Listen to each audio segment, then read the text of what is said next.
What's up, everyone? Welcome to the podcast, a show dedicated to talking about all the progress things in life, like music, content creation, and video games. I'm one of your co-hosts, JesseKazam.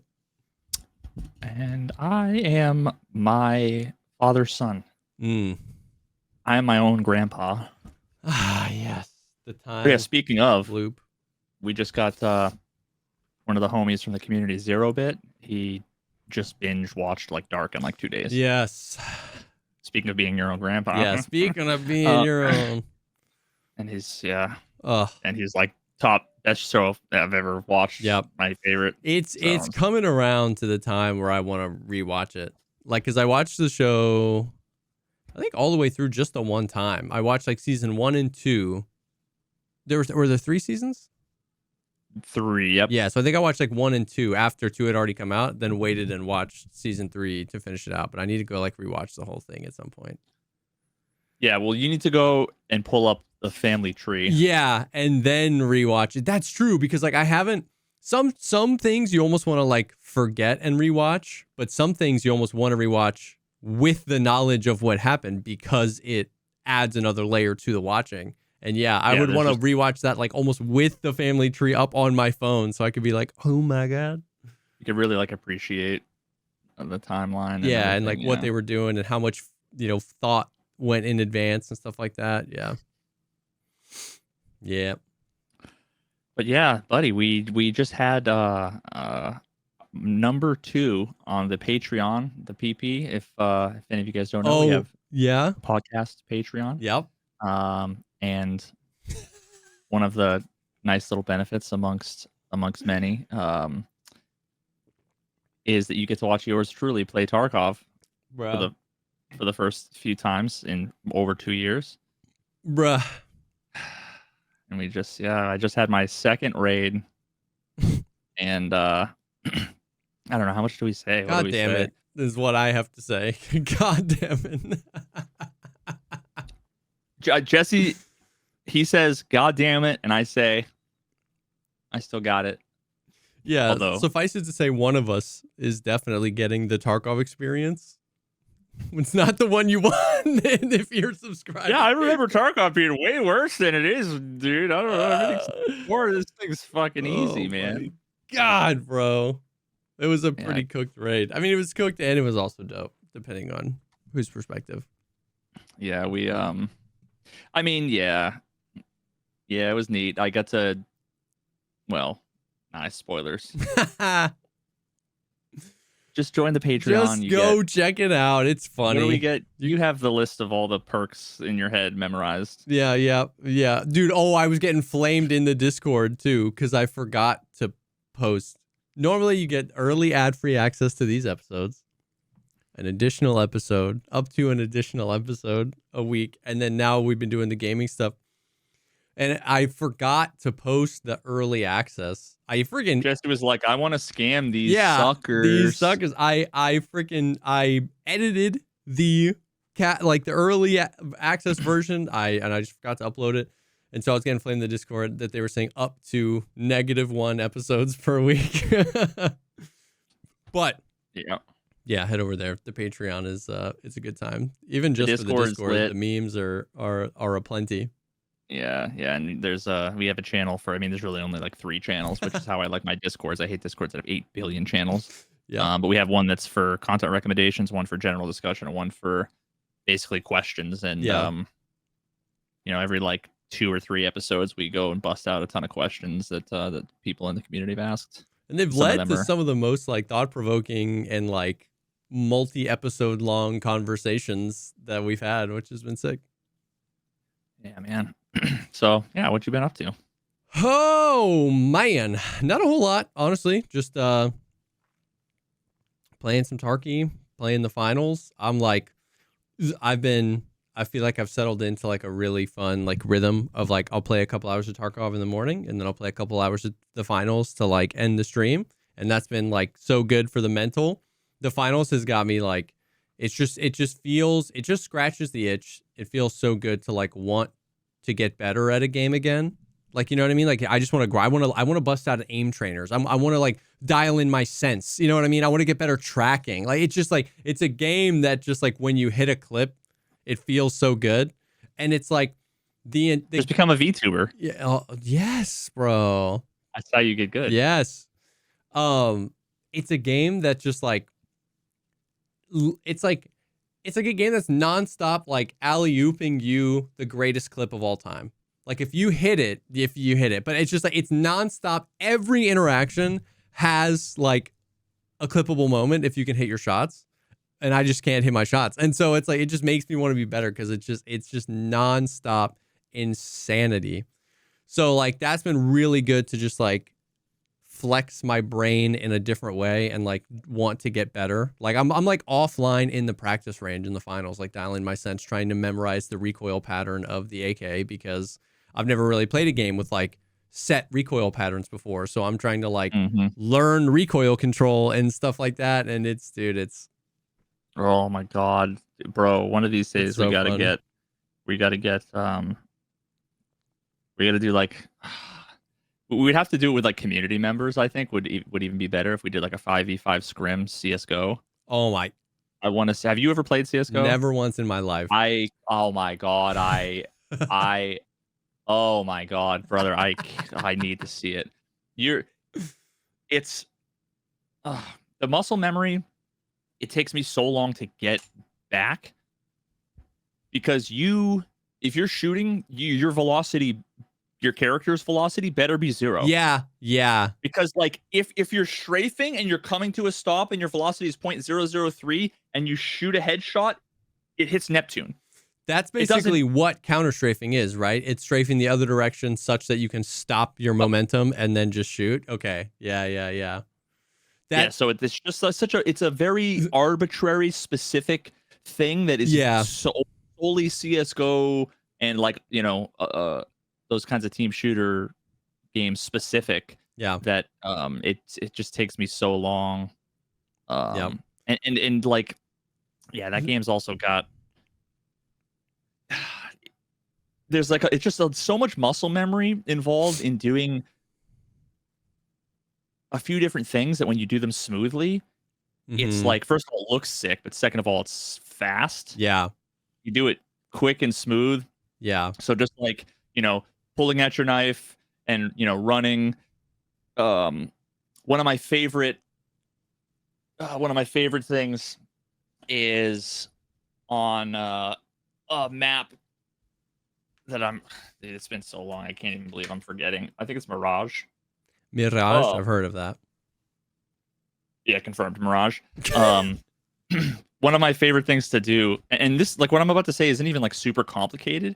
It's just like if you haven't played for a while, everything is like you have to think about it, so you can't do 3 things naturally in a row, like right after the other. Yeah. When it's like, how do I switch back to the gun? You know what I mean? Like all those little things. But leave the spawn, because basically, everybody's in the spawns. And effectively, like if you're on defense, it's like kind of 2 people usually will like go A, B, 1 mid, that kind of thing. And then the offense will generally either like all 5 will rush to one area. Sometimes it'll be like 3 will rush. 3 will like sneak as far as you can get into like a building or down an alleyway before like the defender who's definitely holding down that angle. Before they can see you. And then like 2 guys will go and they'll just smoke, flashbang, frag grenade, smoke, and everybody's like, they're going A. So then the guys at B rotate around, and then all of a sudden the 3 of you can just come out and plant, and they're like, oh fuck, like it was total fake. There's just like so many cool things you can do. But I used to love, you go up, you go around, and then there's like, it's almost like a back alley in like, I don't even know if it's like an Italian fucking neighborhood or something. Okay. But you go down these stairs and then take a left, and it's just like a super long underground corridor. Okay. That a lot of times people will come out, the defenders will like jump down and will basically kind of rush down there, or they'll be holding it. Yeah.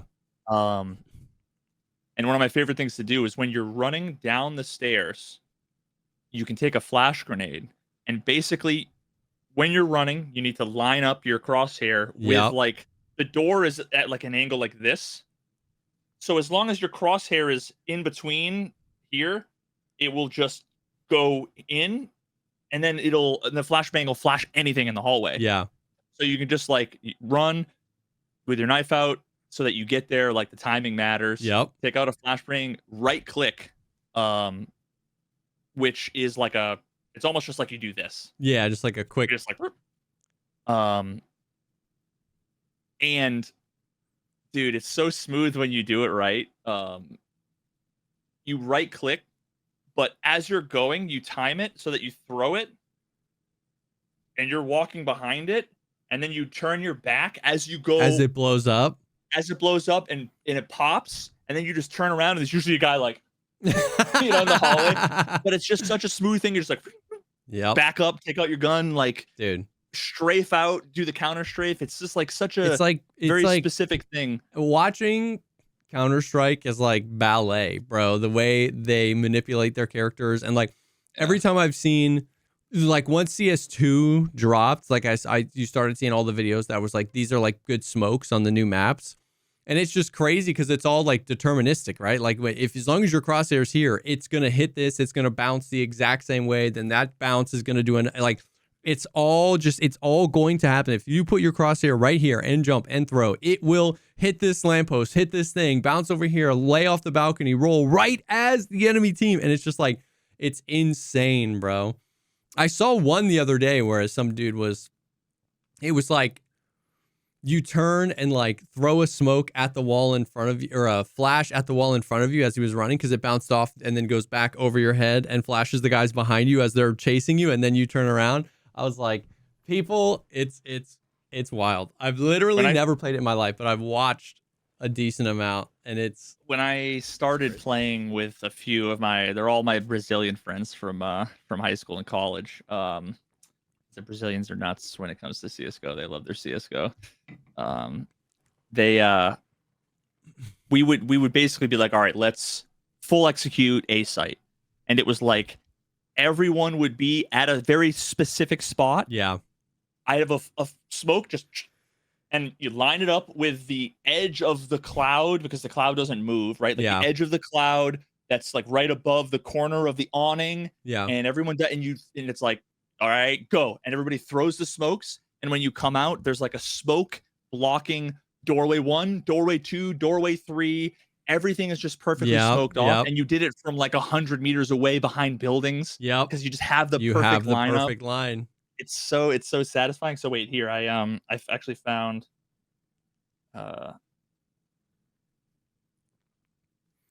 is this the move?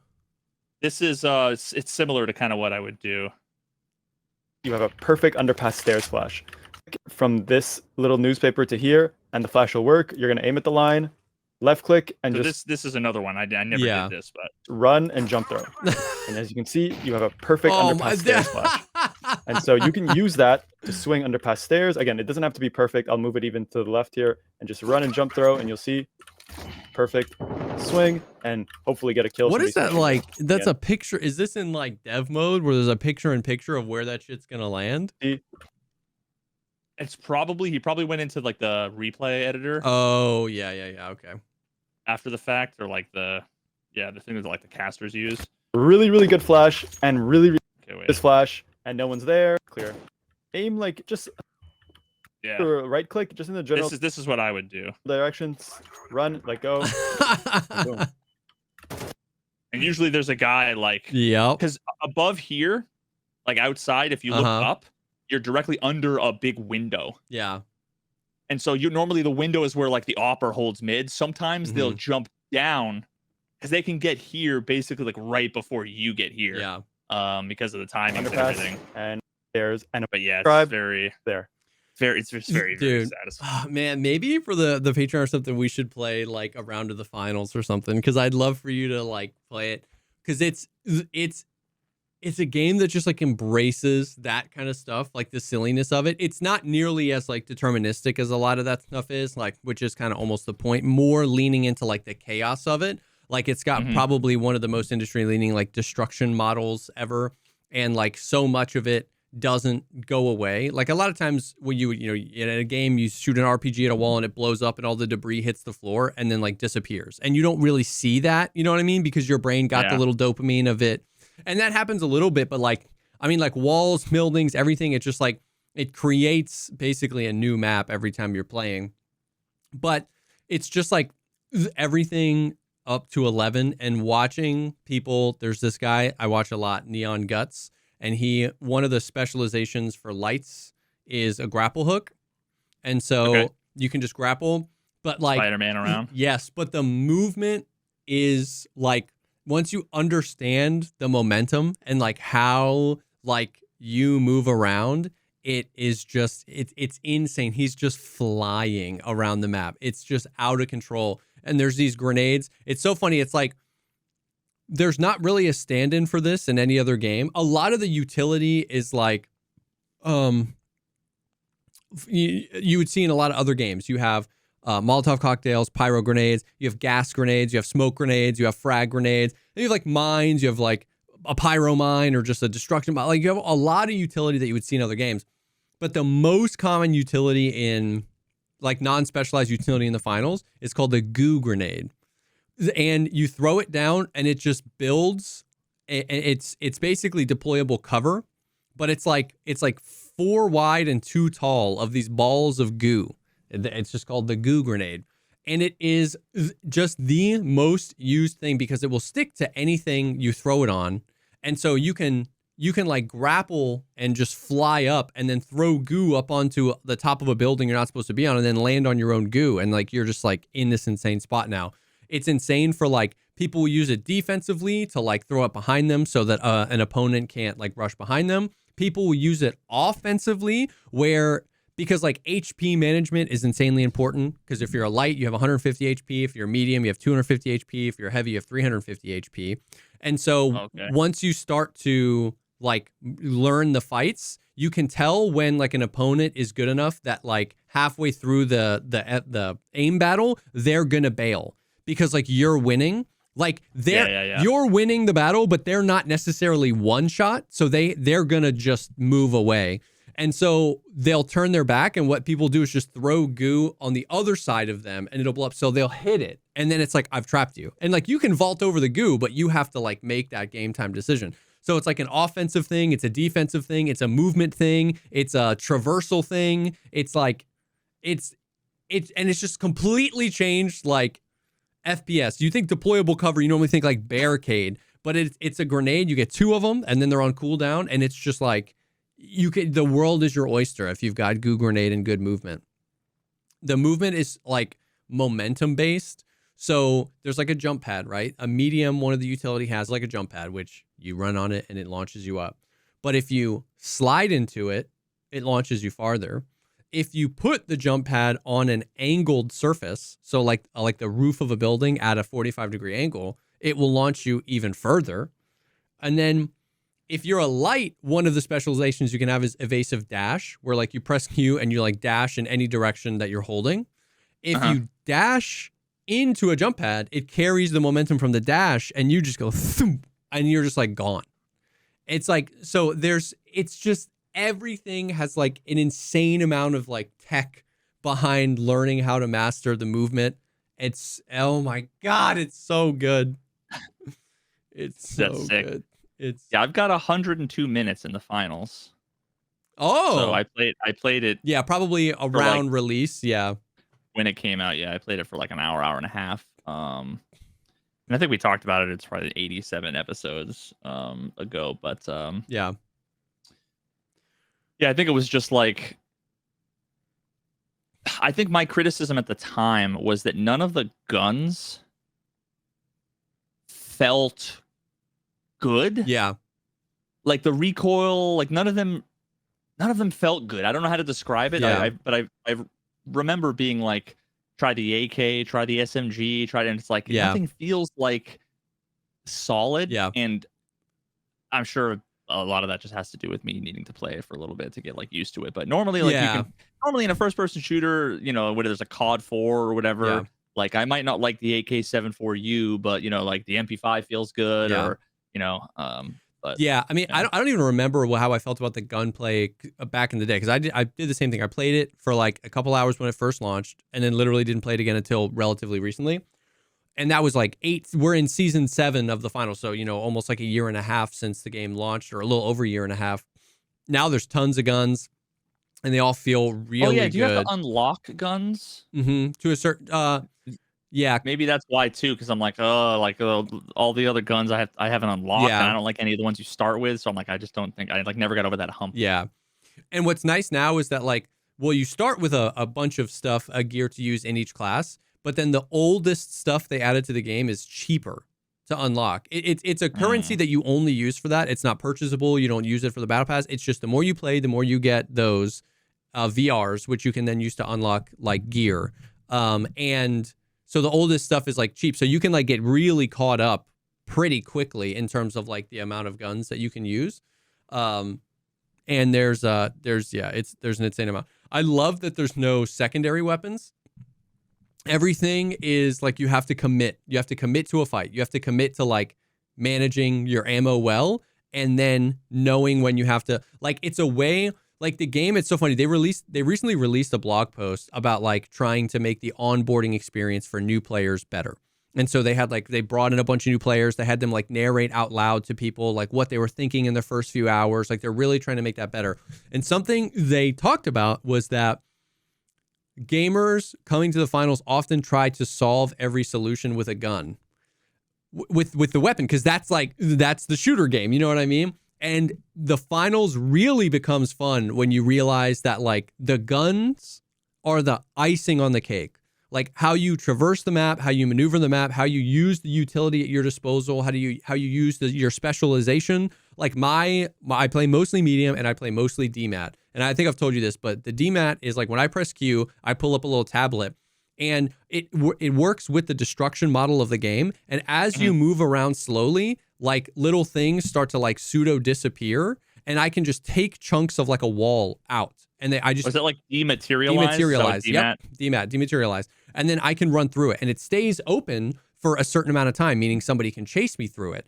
But so it's insane because you can do small amounts or big amounts, and it's all really intuitive. But the other thing is if you demat something and then turn around and right click with your pad out, it rematerializes it.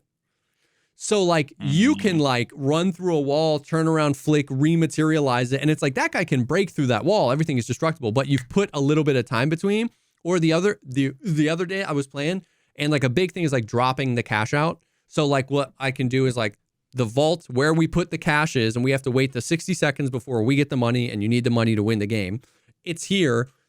A team starts stealing it, and I'm the floor below it, and I demat the floor, and it falls, and the whole team falls with it. And so what a lot of times people do is they'll pre-do that. They'll put it in the box, and they'll just drop it all the way down. So we were trying to steal, and I was literally on the top of a 4-story building, and I jumped. And I dematted through the roof, through one of the floors, landed in the basement, killed 2 people, and stole it. It was just brother, that's some Ocean's 11 I'm shit. saying it's so sick. It's so chaotic, but it's so fun. Dude, it's just it's a mountain that you can just never stop climbing, and it doesn't feel bad. Especially if you're playing World Tour, which is just unranked, it doesn't feel bad because there's 4 teams fighting over 2 objectives, which means in almost every game, if there's a toxic team you don't want to fight, if there's 3 lights normally and they're halfway decent at the game, I'm fuck that. I don't want to fight them. That's not fun to fight. You can just go fight another team or go to the other objective. You know what I mean? And so it's it never feels like you enter a match and you're just oh my God, this is going to be ass the whole way through. There's always the agency, there's always the chaos. It's not until you get to the finals that it's technically a 1v1 in terms of 3v3. It's one team versus one team. And so you can play and just kind of oh, they've got a riot shield and a light using evasive dash and a heavy flamethrower. That's annoying as hell. We'll just go fight the other team. And that team might come third party you, and you'll still have to interact with them, but it's not you're just fighting the toxic team the whole time. You know what I mean? You can... Yeah. And because it's objective based, even if you lose, you oftentimes get in a lot of fights and get a lot of kills, and it's just it's so good. And then it also has the literal opposite of CSGO. I think Apex has this as well, where if you're strafing, the recoil dramatically decreases, not increases. So strafe shooting is like everything. Like you're almost always strafing while you're shooting. Apex has the same thing. Or it's like if you just stand and shoot at a wall, it'll do the pre-recoil pattern. But if you just like strafe left and shoot, it still has recoil, but it's just more of like a up. Like it's kind of just pull down and strafe. And so like people with good tracking can just like beam. Interesting. Dude, it's so good. It's so good. It's so good. It's so fun. It's so fun.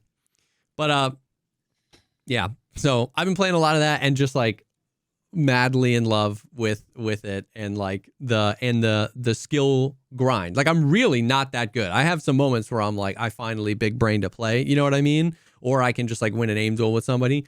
But like, dude, at our age, the best you can hope for is that you have like a god moment once a day. Dude, genuinely getting 1 or 2 clips where I'm like I'm the best to ever do it. It just makes it makes it all worth it. And that's what I'm saying. It's like a game that's just like nonstop tossing you those moments and just giving you opportunities to slam dunk it. And so, yeah. So I've been playing a lot of that. It's so goddamn fun. I think about this all the time, but it is like truly just the most underrated. It is like everything. It checks off almost every complaint of like modern FPS gaming, but it's just like, you know, it's not a crazy established IP like your Battlefields or your Call of Duties. And they had a little bit of a rougher launch, and it's just complicated enough, like, which it needs to be. That is its strength, but it is also its greatest weakness because, like, it kind of, like, until you get into it, you're like, what the fuck is happening? You know what I mean? And then the door unlocks and you transcend and your third eye opens and you're like, oh my God. But initially, there is a hump to get over where you're like, what's happening? So... yeah, I mean, I remember it being a lot more accessible than a game like CS:GO. Much more. Yeah, because it's about embracing the chaos. You know what I mean, and mastering the chaos, which is it's like equal parts insanity and technical mastery in a way that like comes together, like in a way it comes together to create something that a game only about either could never do. Right, like in CS:GO. Not to say that this is less cool, but you're never going to have like a moment where like, you know, somebody traverses, you know, hundreds of yards in a second where somebody like, it's just like, it's more grounded and mechanical and like the type of shit, like from an untrained eye, I've seen like 100 clips of like someone in CS:GO clutching like 5 headshots in a row and ace. They go bam, bam, bam, bam, bam. And that's all like prediction. That's mostly like internal calculus that's happening. Whereas like when you're watching like a master of the finals, there's so much external, like a building is falling over. I dash out of the way. I hit a jump pad at a perfect angle. I'm 9 stories to the left. I hit a nasty snipe. It's just like, it embraces the chaos. And so not to say one is cooler than the other, but it's just, you get something new, when you add the RNG and the chaos element to it, but still make the player controller and the technical mastery of it there. So yeah, it's been fun. It's been fun. We got a little bit of Tarkov news going down, but before we talk about that, I want to take a quick second and thank the first sponsor of this episode, and that is MANDO. You know them, you love them. They got that full body deodorant. It's literally been like a pleasure wearing it. I find myself smelling so good, so much longer. And they smell so good. They don't stain the clothes. Like they say like they advertise like 72-hour deodorant or something like that, which is like, I mean, listen, but sweat and odor for 72 hours. Everything like says that, like, gonna keep you smelling fresh for a week. But the amount of times since I like used up the last of my other deodorant and just like kept using Mando, I've like woken up the next morning and been like, oh damn, like I smell good. It's crazy. Yeah, dude. For me, like typically, historically, by the time I get like into bed, usually, you know, especially if I'm like sitting here like a DGen gamer with like 2 gaming PCs and like a hot light on me. You know, I get in bed and I'm like, oh God, you know, but literally the funny thing is that we haven't been able to use our AC in our bedroom for a few weeks because we have to like redo the filter, and it's we've just been procrastinating. But so lately, I've just been, I don't usually sleep with a shirt off because we usually have like, a lot cooler. But yeah, these days I'm like, it's hot, and me and the wife have been, getting in bed. She'll get in here, and it's like I never have to worry about it. Yeah, she's always just like, you smell good, dude. Because that is the worst. Going for like a snuggle, the next morning, and you smell bad, and she's not gonna say anything. But I know I smell bad. You know what I mean? So it's like my wife will be like, you stink. So it's nice to not have to worry about that. But MANDO's great. Clinical strength sweat control. Like I said, controls both sweat and odor for up to 72 hours. It's insane. Re-engineered to stop odor before it starts. Premium ingredients. So it's not loaded with chemicals. Gentle mandelic acid. It doesn't have a lot of those like aluminum and a lot of those other chemicals that can either stain your clothes or whatever. And my favorite thing about them is the like customization, like the ways in which they allow you to choose. Like I didn't realize how cool like cream deodorant was for something like travel. Like that can just be like a shower in a tube, where like if you grab a backpack, you go on a road trip or you're somewhere and you haven't showered, you take a little bit of that, you do the pits, you do the the grundle, you know what I mean? You do like the feet or something, and you're just like smelling good. You know what I mean? They got the wipes as well. Then they got the stick deodorant. Then they got the aerosol deodorant. I know some people like that as well. They got a bunch of scents. They got unscented if you want to do something like wear cologne. So it's just like, you just get anything you want. It's freaking awesome. So MANDO Starter Pack is perfect for new customers. It comes with a solid stick deodorant, cream tube deodorant, and 2 free products of your choice, like the mini body wash or the deodorant wipes, and free shipping. As a special offer for our listeners, new customers can get 20% off site-wide with our exclusive code, and that code is Pogcast. So you can go to shopmando.com and use code POGCAST for 20% off site-wide and free shipping, shopmando.com. Please support our show and tell them we sent you. Mando's got you covered with deodorant plus sweat control. Say goodbye to sweaty stains and hello to long-lasting freshness. Bada bing. So yeah, in addition to revitalizing my love for video games, playing the finals, I have still been playing Tarkov. And my condolences. Honestly, revitalizing in a lot of ways my love for playing Tarkov. I can't remember if we talked about this last week, so if we did, you can just be like, shut up, we already talked about this. But I've been doing tons. Shut up, we already talked about it. You're right. I've been doing tons of 0 to hero runs, and it's like changed everything. Like I think we did talk about it on maybe the Patreon, or maybe even before or after the cast. I'm not sure, but yeah. But like it's changed everything. They're so fun. Now, the humble person might think, well, they're fun because it's a hatchet run and you're not risking anything. And you know what I mean? Which to an extent, you're true, right? When you die on a 0 to hero run, it hurts less because you didn't bring the shit in. But it's more changed my love for the game because of the other stuff, which is it forces you to like care about the life you're on again. If you take it seriously, like if a 0 to hero run is literally just like hatchet, run to the closest PMC spawn and hope that like the 1 in a million, you're going to hatchet them. You're going to die 80 times. And and at that point, you're just like rinse repeating, like trying to look for a clip, which I'm not even saying is bad. That's funny too. But if you treat it like a life where like you spawn in and I'm like, I don't want to get into combat until I find a gun, you know what I mean? Or hatchet a scav or something. And then now it's shifted everything. Like I'm not waiting for a quest to tell me what I need to do in this raid. I'm thinking about what do I need? And where can I go get it?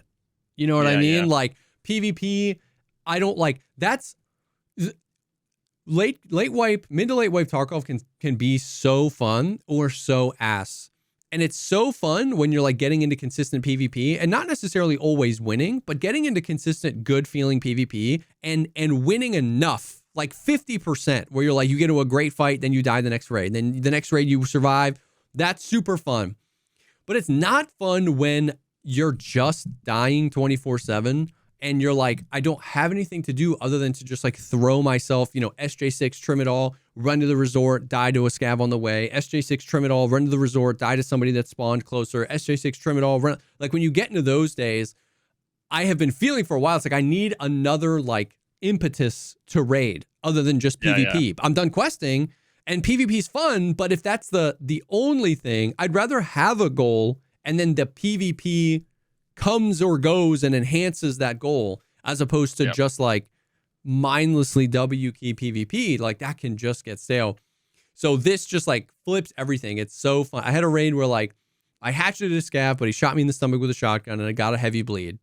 And I limped around the map, killing scavs, looking for meds. And I had 11 or 14 HP left. And I found an Esmarch, which is the cheapest med in the game. It's 200 rubles. But it's exactly what you needed. But it's exactly what I needed. And I stopped that bleed. And I took the AKM I found off a scav. And I extracted at the flare, limping out with 14 HP. Didn't even use the therapist auto heal. In a case like that, when you extract, she does auto heal you to 50% health on all your limbs and stops any bleeds. So I just went right back into streets as that with that AKM, found some meds, killed a bunch of stuff, got some more guns, ran in to go try to kill Kaban, finished Kaban off, found a dead PMC that was trying to fight Kaban, took all his shit, met a player scav, talked with him, we looted it up, and then we took scav PMC extract together. And I was like, oh my God, bro, I didn't even kill a PMC during that run. But it was like, it was so much fun. So that's been great. 0 to hero raids have been like, it kind of feels like DayZ, like you're like forcing that right onto Tarkov where it's your life matters and you just snowball it. Sometimes it's 5 raids you go and you're living every time. And sometimes it takes a couple raids to get a good run off the ground, but it's fun. It's fun. I had a good time playing the last 2 raids. Yeah. What I haven't experienced yet, surprisingly enough, is any busted sound in 2 raids. There's been no busted sound. I did get caught off guard by all the ambient sounds. I like it. It's just I don't expect it because literally back in the day, Tarkov was if you hear a sound, it's a threat unless it's the very, very, very quiet dog barking in on the corner of shoreline. Yeah. Otherwise, there was no ambient sounds, and this is like, like they're dude. There's like frogs on woods now. Yeah. But I like the vibe. I really like it. Yeah. I think the audio's come a long way. They're still like, I'm almost sad at what happened in our raid because I wanted to run around the resort.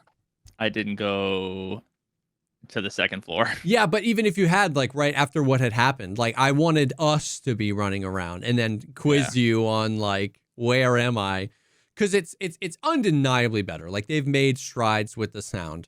I'm too like dumb to remember. I don't know if I could call this the best it's ever sounded. It's definitely up there. Like I actually think that in a lot of ways, the ambiance sounds really good. Like you were saying, the directionality feels a lot better in a lot of circumstances. I still think just like straight up vertical resort dorms, those things are still the weakest link in the chain, but largely a lot better. Yeah, I mean, Steam Audio had the best directionality, both vertical and front and back. I mean, it did it, in my opinion, flawlessly. Yeah. The problems we ran into was all the occlusion stuff. Yeah. It was, you might not hear footsteps at all. Yeah. If the zone is between the floors. Like, remember how if you're on the 1st floor in dorms, you don't hear any footsteps at all. Yes. But then if you stand on the bookshelf, it's like a binary where it's like footstep. Yeah. The occlusion zone wasn't like in the floor. It was like 9 inches from the floor. Yeah, 9 inches from the floor. So if you were standing on a desk, you could hear the 2nd floor audio as if it was. Yeah, I do remember that. Holy shit, that's so funny. And that wasn't Steam Audio. That was their their bit. But yeah, the audio's pretty good. And so yeah, so stuff like that has been making Tarkov pretty fun. And like man, I would literally kill. They should this is like controversial, but they should get rid of scav raids and implement a like 0 to hero only mode. Like that's your scav. You spawn in with like a knife and maybe like a pistol, and whether it's scav or not, I would kill for a mode. You elect this, right? Like I don't want to force it on anybody, but I would kill for a mode in Tarkov that's like streets. Like take the biggest map in the game, and everybody, like when the countdown is 5, 4, 3, 2, 1, 0, everybody that spawns has nothing but a knife. That makes it a raid. Like every raid is a BR. Exactly, but a BR that you can leave whenever you want. That would be so. Oh my god, it would be so sick, dude. It would be so sick. It'd be so sick if it was that. You can, because dude, that's all anyone would ever do though. That's fine. Even if you literally couldn't connect it to your stash, you like couldn't send it. It was like for the lulz only. I mean, that's literally all I would do. It would just be so fun because in a way, I'm not gonna like actually make a case that Tarkov should be that way, right? Like that's ridiculous. But in a way, Tarkov almost sometimes feels like it's meant to be that way. Like the amount of, oh, there's a weapon crate here. Oh yeah, chat, there's a weapon crate there. I'm going to go like, so we don't loot 75% of the loot containers on the map because we don't need, now this is a flaw in the design of the loot containers. You don't need anything that's in them. Yeah. Right? Like by the time you're thinking, I hope I find in this weapon container the thread adapter for the suppressor that I found, you can buy that thread adapter from the traders. Yeah, or you've found 4 guns that just have it attached exactly. to it. So in normal Tarkov, the way that the loot is distributed, the weapon containers are rarely worth looting because you don't need anything, because you can just buy the thread adapters. You can buy suppressors. You can buy the optic. Like it's so rare that you find something out of there. But when you have nothing, those things all like, oh, even just getting a G36. Oh my God, I found a suppressor. Oh my God, I found this. Like it feels so sick to be able to do that. Oh my God, it's so fun. So like that'd be hot. Then, bro, I'm going to pull up this clip. So I think I told you this last week where the bosses are pretty busted right now. Like that they are just like insane aggro, insane tracking, insane like Kaban and his guys were like GLing me through like 8 buildings, tracking me across all the streets. It's really bad. This clip, I like about lost my goddamn mind. This clip, it was so funny. Even with everything, even with just like bosses just being in general a menace to society, I had never seen something like this, and it was pure cinema. It was pure cinema. Hold, please. Technical difficulties. I just have like 900 windows with all of my financial, like literally my bank statements and everything for the mortgage. Whoops! Wrong tab. Yeah, I would like to not show that on stream. Dude, that's playing with fire right there. It is, dude. And you can't even like really see it because the compression of the clip and Twitter or whatever. Oh, you see it. The numbers are so big. They're so big. They're the biggest numbers. Everyone talks about how big my numbers are. All right. Oh, it's Killa. Whoa. I'm so dead, Jesse. I'm coming. Where is he? He's right in front of me. I see him. I'm sorry? Oh my God, Jesse. No.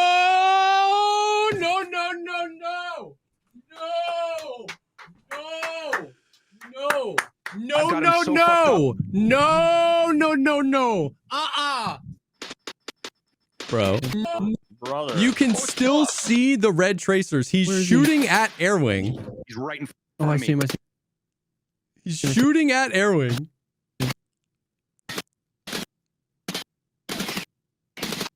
Oh my God.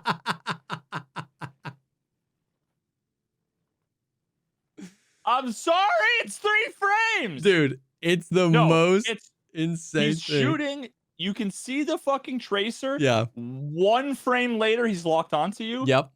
2 frames later, You're dead. I'm dead. And the best part is too is that like bro, you know what we just discovered? Oh yeah, I'm dead before the round even gets to me. Nikita figured out a way to go faster than the speed of light. Yep. Holy shit! Tell me that that's not Darth Vader, Bro.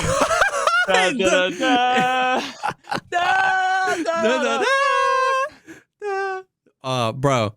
Oh, that's fucking AIDS. Holy Dude, shit. I mean, that's what I'm saying. It's like, you've heard bosses are cracked many times, but that was like, even for me, a whole new level of like, I had never seen like a visible line of tracers at my friend. He is very like, because that has been the way to fight the bosses for so long, is get somebody else to aggro them and you can peek them. And he like had, and then what's funny too is Airwing's perspective of that is even funnier. Because Airwing's like left hand peeking Killa, not getting shot. Like we were talking about that, where it was like, if you Killa has object permanence problems because he forgets he's there. If you had only seen Airwing's perspective, you would have almost been like, the bosses are easy. Like if this isn't the the quintessential is X hard in Escape from Tarkov, what does that mean? Like, there was no universe I was living that. Airwing ended up killing him. Like, it wasn't even... Oh, it's Killa. I'm so dead, Jesse. I'm coming. Where is he? He's right in front of me. Oh, I see. Did he insta reload? Yeah, he reloads like 10x the speed. Oh my god. Yeah, Jesse. go back. I'm already dead. No! I'm already dead. Like, watch... Oh my god, Jesse. I'm so confused as to like which Jesse's the actual Jesse right now. Like, go back, and I hear no, and I'm like, wait, which one? Like, oh my god, Jesse. Wait, you're already dead? I'm already dead. So shut the fuck up. Yeah, dude. So like, watch it again. Look at the shots that Killa's shooting at him. Like, you can see him on the wall. If you see Killa running, I'm already dead. Watch it again. He Angelina Jolie you, brother. Yeah. I'm dead. No, sir. It's insane.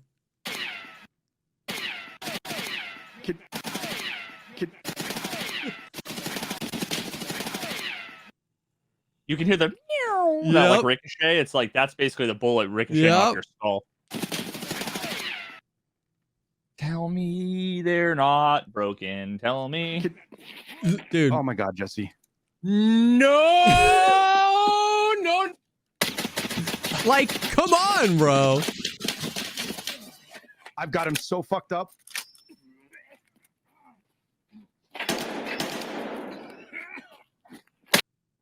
Yeah, bro. And he just Killa forgets he's there. is a literal baby with object permanence issues. Yeah. Got him. Oh my god, I don't know how much. And you muted on your end. You were like, no. You hear, no. Yeah. Bro, it was disgusting, bro. It was disgusting. And so, like, did you see my tweet? I just copy and pasted 3 days before that clip. As a result of the bosses being too cracked, they tweeted, update to Escape from Tarkov, adjusted the detection rate and firing accuracy of bosses, boss guards, raiders, and rogues.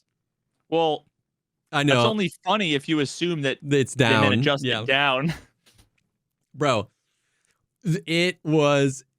I just like, it was beyond freaking, there was nothing to be mad about. It was just funny. Like, it was so... There's absolutely something to be mad about. They're so freaking funny. So that has been annoying, to say the least, to engage with the bosses. I heard Sanitar is a lot better. Oh yeah, Sanitar's great. They never shoot you while getting up doing from a burpee, prone. Doing a burpee, yeah, while getting up from a prone animation. That definitely never happens. That's the new fucking fitness. Yeah. Yeah, dude, that's the new David Goggins workout, bro. You do a burpee. The fucking with Will Tennyson strapped to your chest. Oh my god, bro. So, but man, if it ain't the age-old question of like, how do you dial it in? Because too low and it's too easy, or too like what's the opposite of nuanced? Like, what would be a word for the opposite of nuanced? Heavy-handed. Yeah, so it's like if they're designed to like light, it's too easy. If they're designed like that, then they're impossible. If they're designed too heavy-handed and like what they're supposed to do, then it's cheesable, right? Like just go for the leg. Like remember the stun lock? As long as you got shots on Killa first, he couldn't shoot as long as he was taking damage. And once again, what we've never had is what we should have, which is what like humans have. If I'm taking damage, I can shoot back at you. I'm going to be significantly less accurate and but I can shoot and sometimes I can hit you. The only things we've had with Killa have been, there was a 1 year period where if you were shooting him with literally anything, a PP-19, as long as you were doing damage to him, he could not shoot back. It was called stun locking him. So anything with a high capacity magazine just killed Killa because he couldn't kill you back. And then they just went to the other way where shooting him doesn't do anything. He doesn't get aim punched. He doesn't jerk up. He doesn't do anything. He can just while you're doing damage to him. And so it's like, that's where we have, it's like complete cheeseball or impossible. And you just have to like get him with a grenade or get him in a reload or something. And it's just like, it's so rough and so frustrating. And like, are there ways it can be done? Yes. Are there games that have done it better? Yes. Do I think they're going to do it? No. And so it's just like, it has me going back to like how much I love the AI in Arc Raiders, because they're robots, they're free from the limitations of being like, this has to seem realistic, right?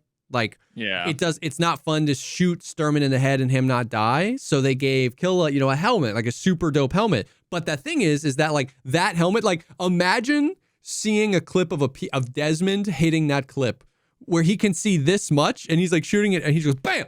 Like everyone would be like, oh my God, this guy's cheating. You can't see anything, but he's an AI, so he can see everything.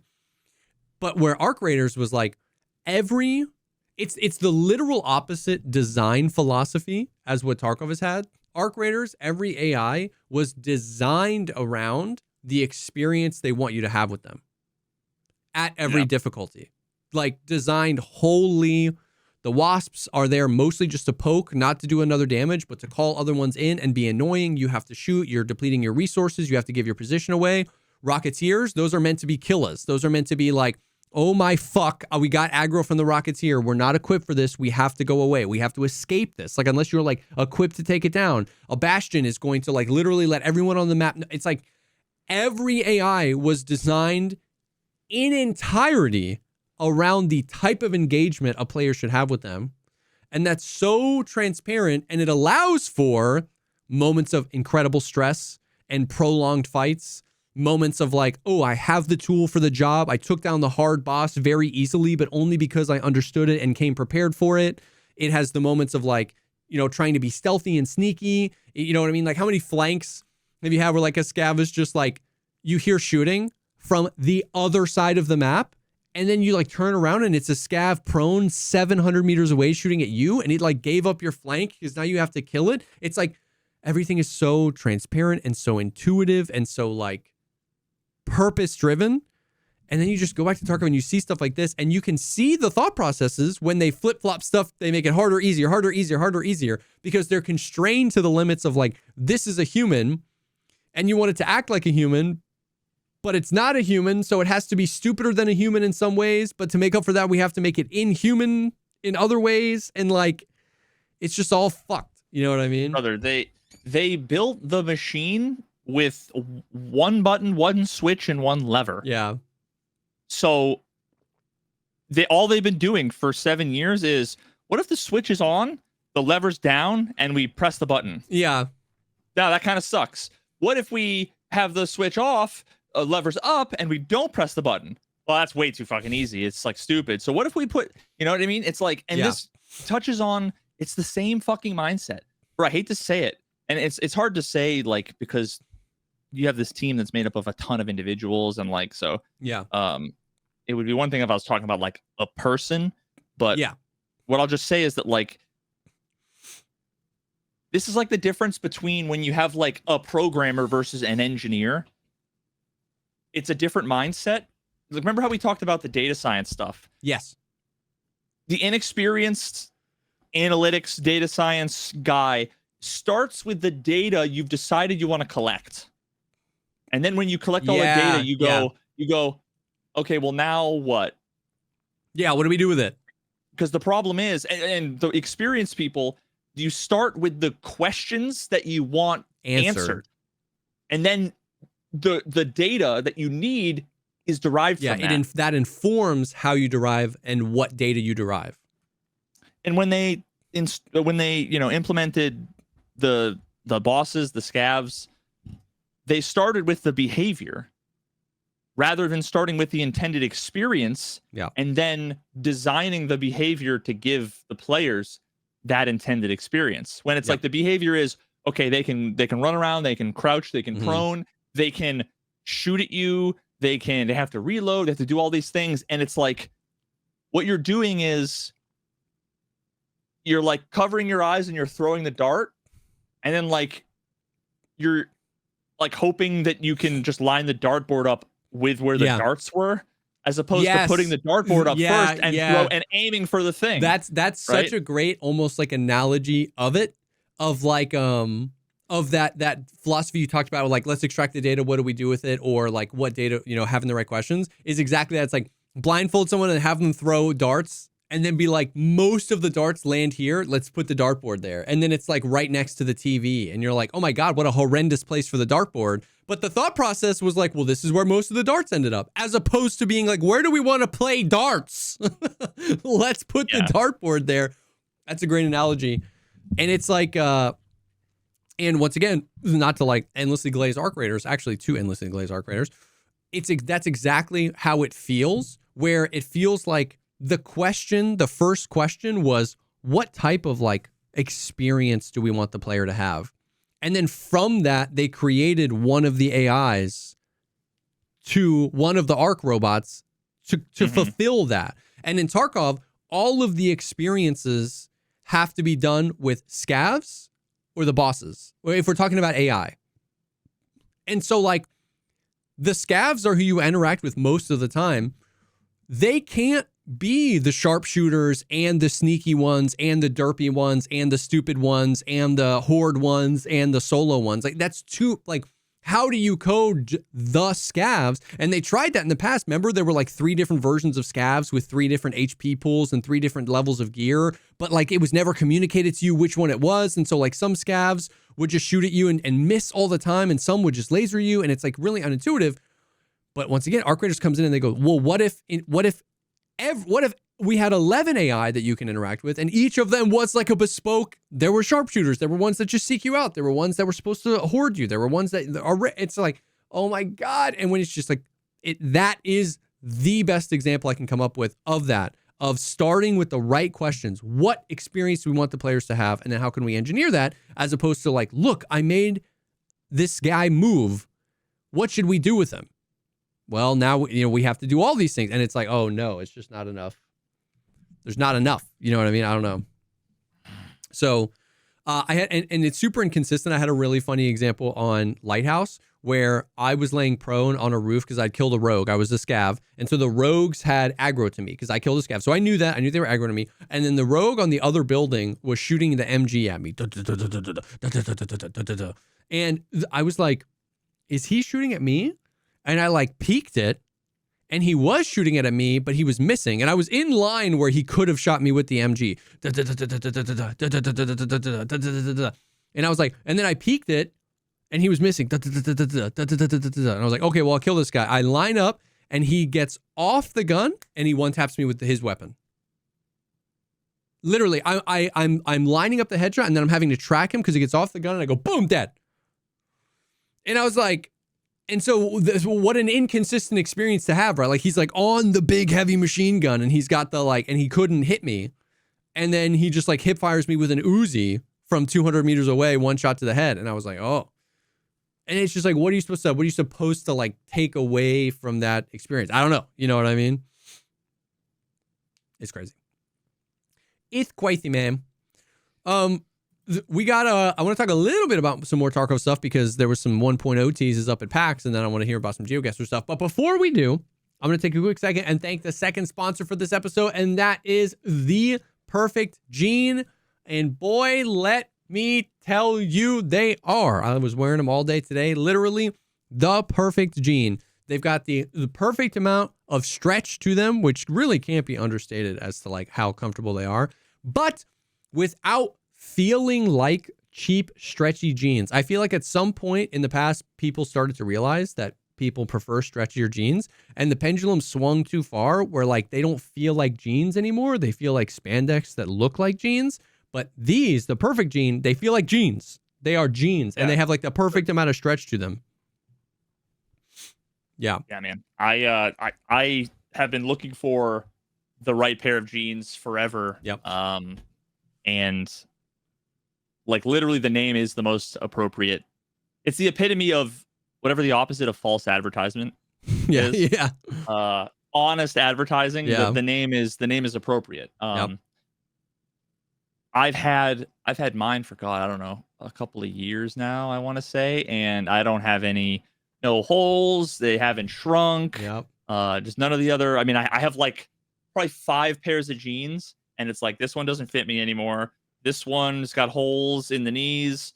This one has always just kind of fit a little awkward. And then I've got a pair of khakis that I got from the Perfect Gene. Yeah. That I can like literally lounge around the house in, or have a button-down shirt tucked in with a nice belt and some dress shoes. Yep. Or I can just wear like with a t-shirt like this and some sneakers. Yep. And then I've got the jeans, and basically the jeans are exactly the same, dude. I love it. They're so nice.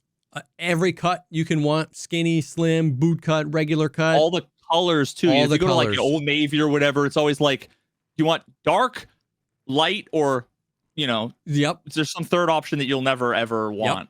Yep. Literally like everything: white, whitewashed, light color, darker, super dark, black, khaki, like all the distressed. Gray. Yep. Gray. All the different yeah. stuff. Dude, they're so good. They're so freaking good. And then in addition to the jeans, they've got some buttery soft organic cotton tees. They've got a lot of like hoodies and t-shirts and stuff like that. They're all incredibly comfortable. The same quality that you would expect out of the jeans you get out of the shirts. The Perfect Gene always has free shipping, free exchanges, and free returns. So you can have peace of mind knowing that your order is completely risk-free.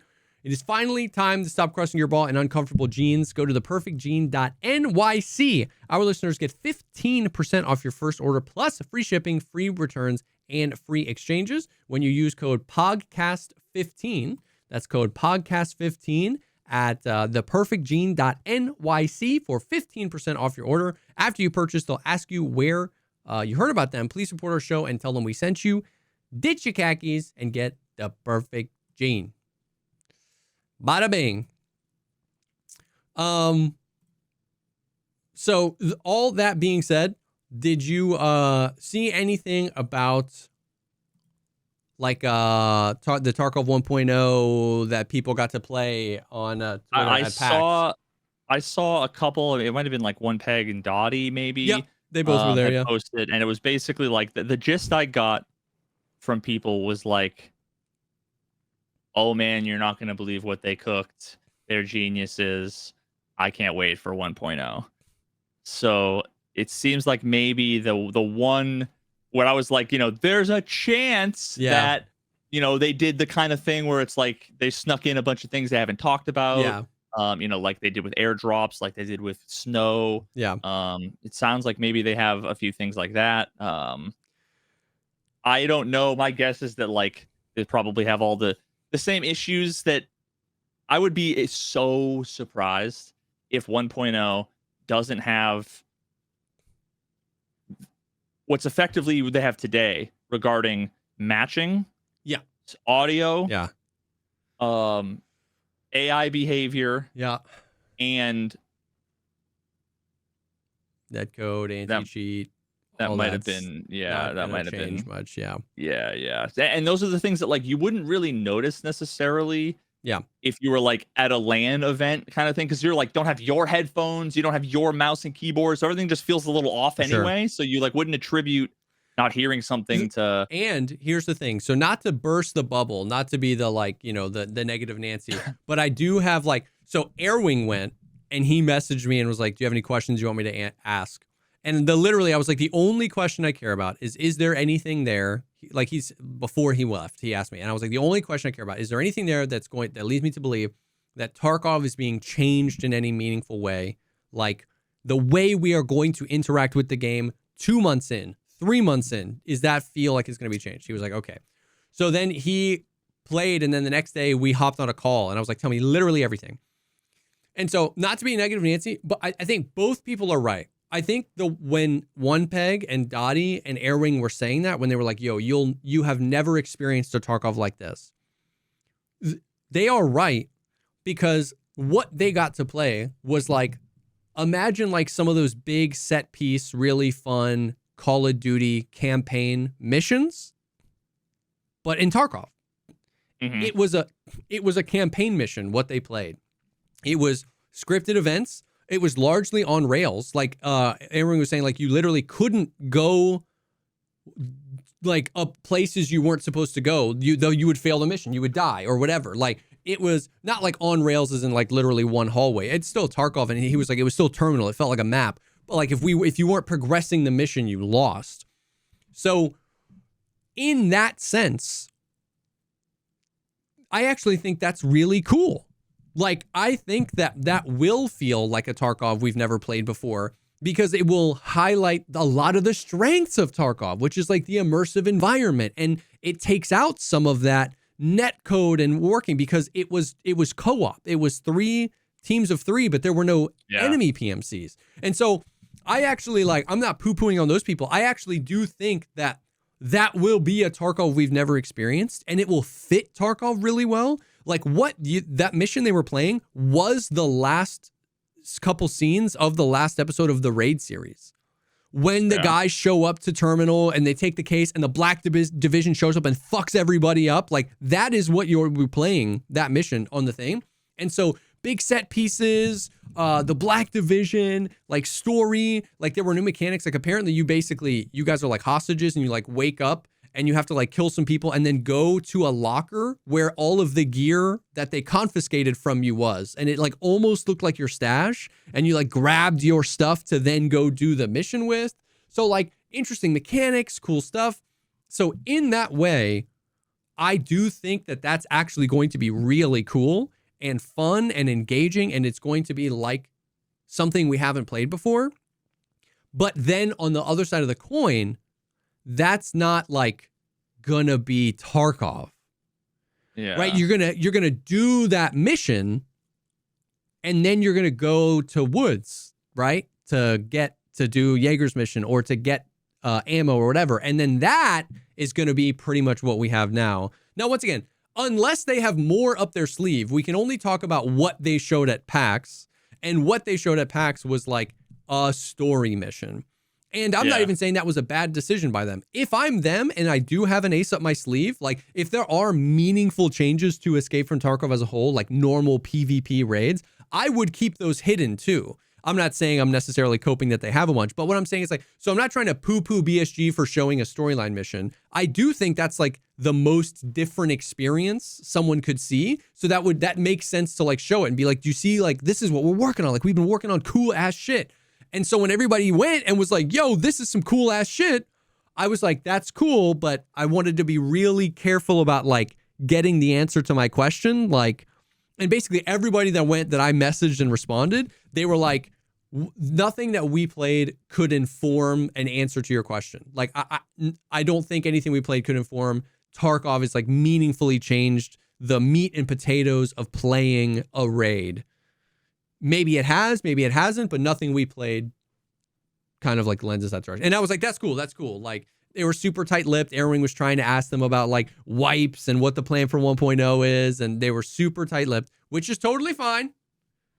So that's kind of like, if you heard that, if you saw that hype, like, I think there's a way where you can navigate in between the two extremes. You can be like, okay, that does sound cool, without like giving into the cope train of like, oh my God, they've fixed 1.0. And you saw a lot of that divisiveness on Twitter where like one peg was like, yo, this shit I played was really sick. And then like the replies were like, oh my God, back on to like shilling. I can't believe. And he was like, bro, I played some cool ass shit and I'm allowed to say it's cool. So it's like, if you kind of understand what it was, you can keep your expectations in check and be like, okay, I doubt that they're, fixed the audio or the netcode or the cheating or the loot or the AI, but there might be some awesome mechanics that are in there too. You know what I mean? Yeah. I mean, I don't know a ton about all of the details about all the things that they saw. And obviously I don't know the things that they didn't see. Yeah. So yeah, we'll just have to concerned see. Me, my biggest like genuine concern, and not to flame anybody, I was kind of flaming them, and that Airwing was in my chat, was like,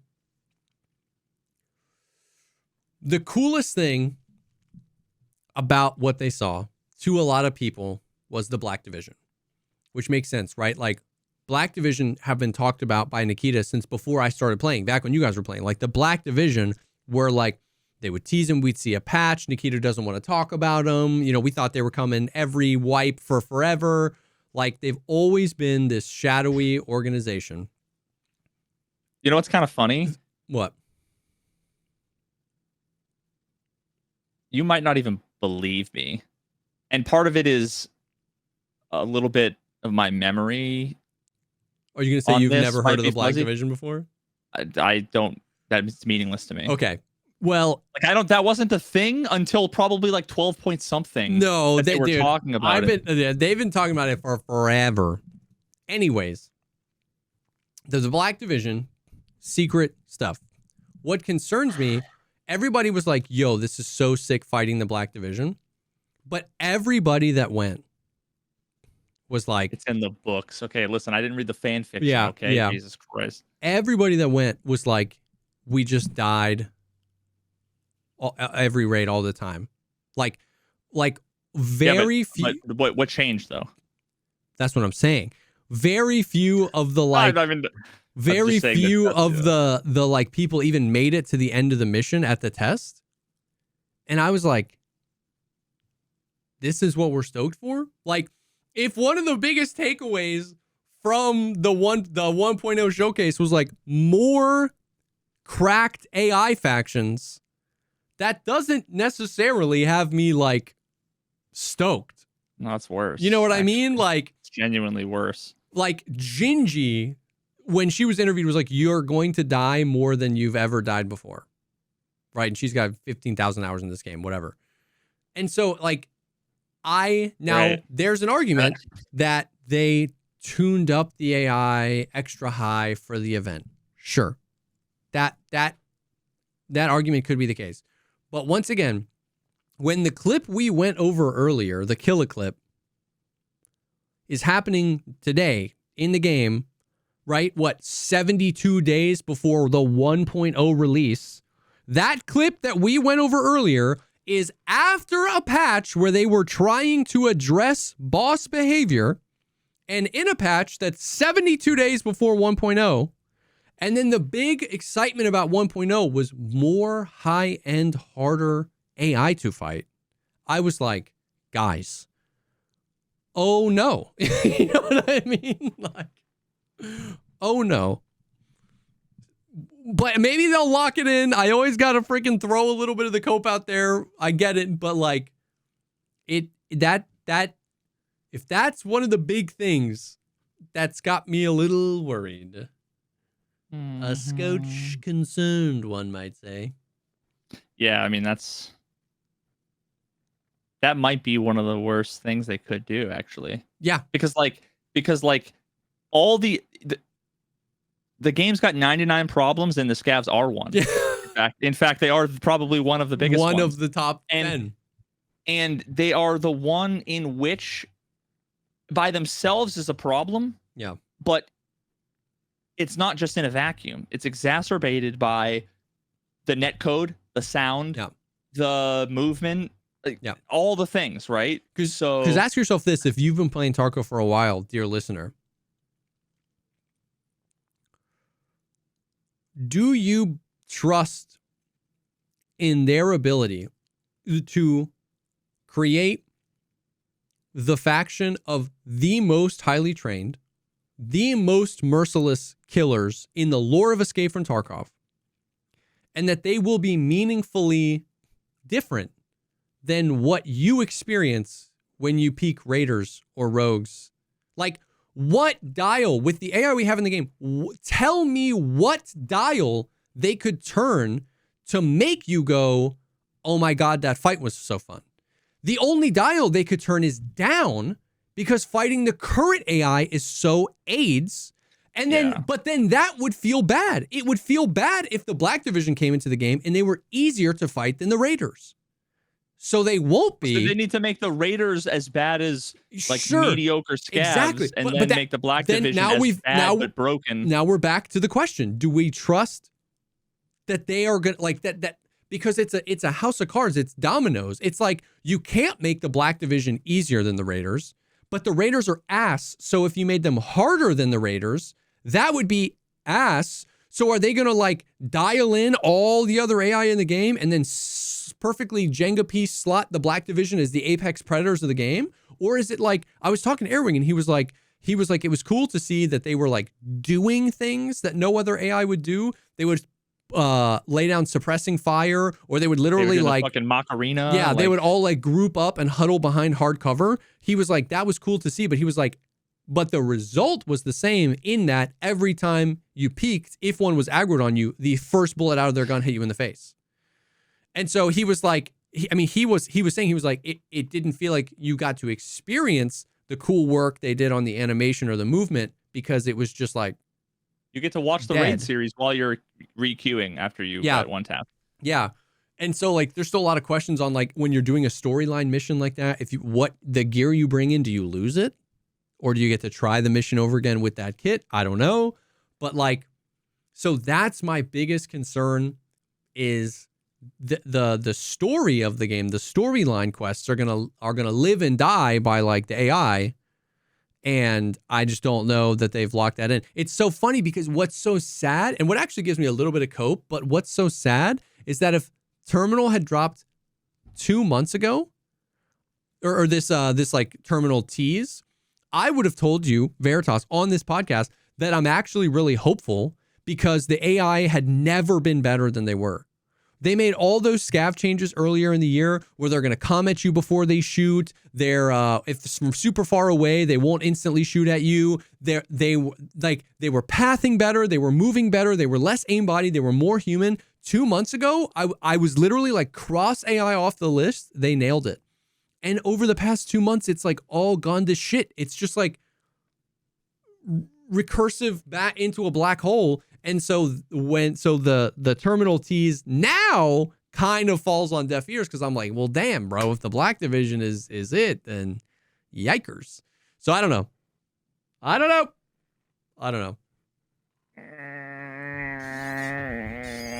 Yeah, I guess. So I guess the Black Division, I searched in the Reddit for Black Division, and it goes back pretty far. Like the oldest post, it looks like, was that was about the Black Division specifically. Was it like 5 years ago? 1947. Yeah, but like, I don't know, probably 5 years ago. To me, it was like there were the cultists. It was just like a bunch of nebulous, like, there's the fucking Montagues, the Capulets. There's fucking House Targaryen. Yeah. You know what I mean? Like. Yeah. Certainly. There's Charizard, Venusaur. Yep. You know what I mean? Like, I don't. Yeah. What else is going to get added to the game? I don't know. No, I know. Kind of, it's all just irrelevant shit. But yeah, the moment you said Black Division, I'm like, am I supposed to know what that is? Yeah. I mean, I was like, that was, you got to remember, 5 years ago, you were like on your way to where I am now. And 5 years ago, I was like bright-eyed, bushy-tailed, going like Nolan, Sons of Soon, going down the rabbit hole, scouring the like lore books. I was. Yeah, and I never gave a single fuck about any of the lore whatsoever. Kool-Aid, bro. I probably heard it, but it probably just went, in one ear out the other. So, all that to say, some of the 1.0 stuff sounded sick, and genuinely, I think will be cool, fun to play. If anything, maybe even like really enhances the Tarkov experience, because their lore and their set dressing and their maps have always been so phenomenal that like putting you kind of on rails for a mission, they will probably excel at the storyline quests is what I'm trying to say. Like they probably will be fucking sick.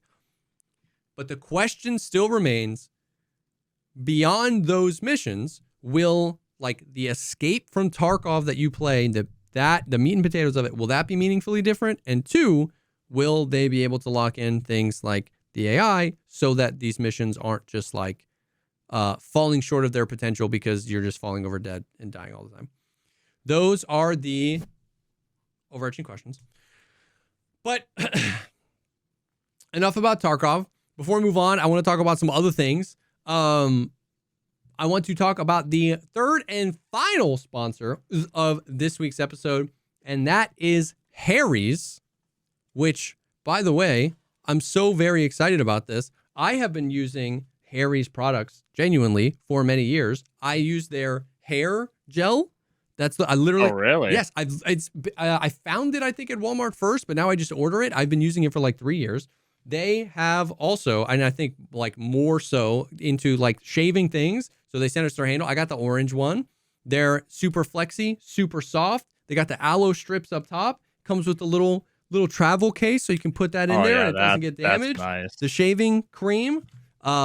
They're like really quality. The factory that Harry owns has been literally perfecting its manufacturing process for 100 years. They own the factory. They can cut out the middleman. The blade recharges. I thought it was like a typo that they were like $10 for 4, because you go to Walmart and you want like 4 Gillette blades and it's like $69. They're asking you with the affinity, do you want to put payments on it? You know what I mean? They're on the like an Epson inkjet printer cartridge. Yes, dude. Monetization level strategy. Of like mafia, bro. It's crazy. Yeah. And so because they own kind of the whole process through, the blades, refilling them can be much more affordable. It's a very quality razor.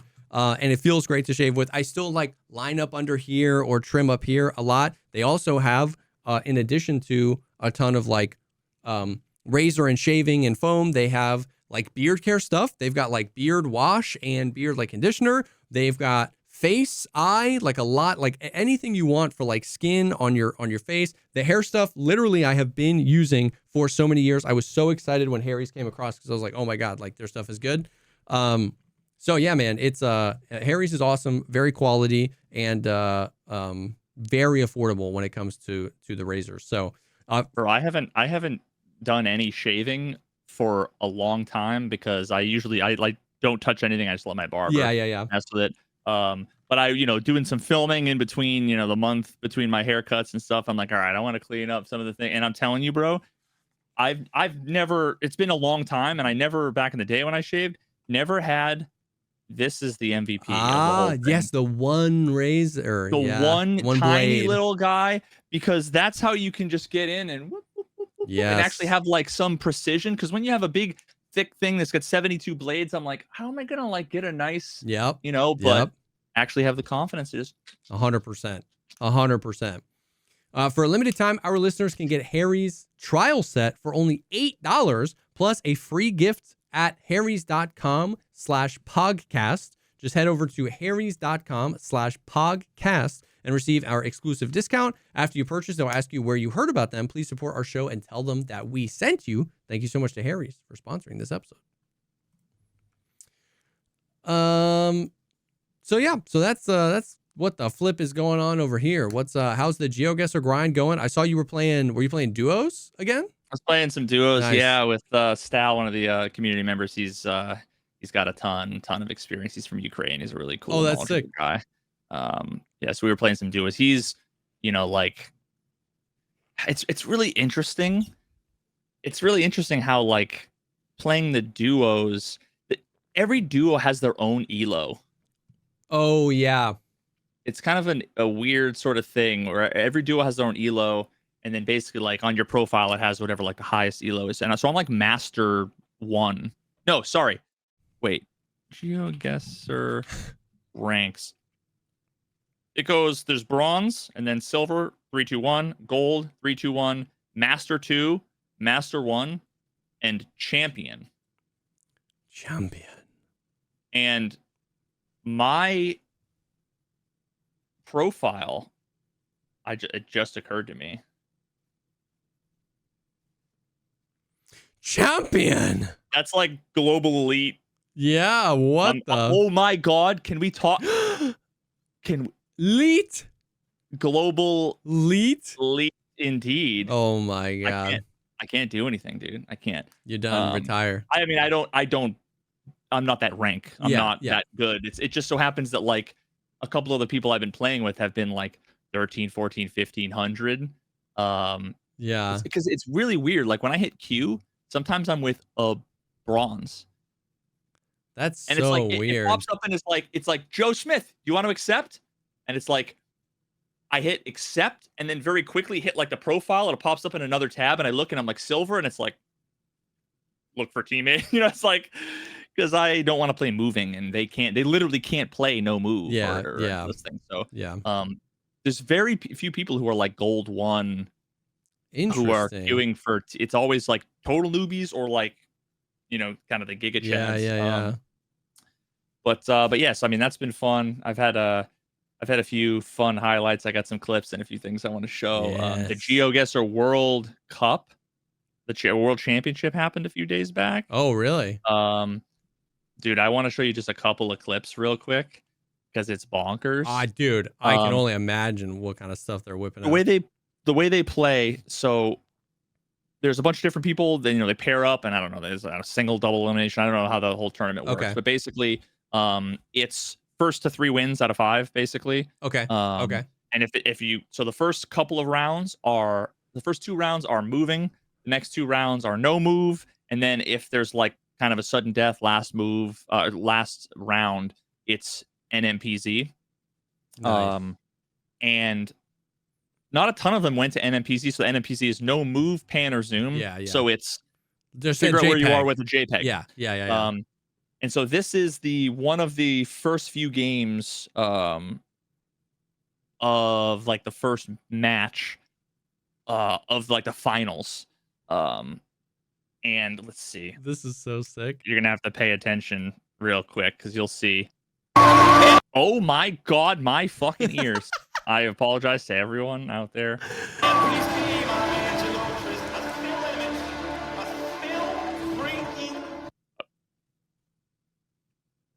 I can't. Okay, I'm gonna go frame by frame. Okay. There's a countdown, right?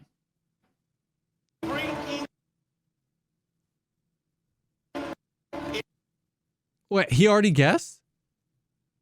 Uh-huh. What? It's all you get. We only have a lock-in. Radu, no, wait, it's Deborah. Deborah lock-in. That was quick, Toby. We barely. That was a very quick guess. He's up on the northern Serbian border, up towards Hungary. We have Radu further towards the west. Oh my God, casting this is so funny. Oh my! 6 kilometers. He saw a JPEG for 1 second. Dude, it's just a dude. Dude, some of these are just... That's insane, bro. Just absolute madness. I just want to watch a few of these rounds to see like what high level... Yeah. GeoGuessr kind And of this is an like. NMPZ one? Oh, yeah, I see it up in the corner. Okay, okay. I know something that we know! What? We are out on a dirt road in round 4 of this NMPZ match. Deborah is looking north of Ottawa. We have a mailbox in the distance, commonly found in both the US and in Canada. Looking in around Toronto. Seems to be not too confident once again.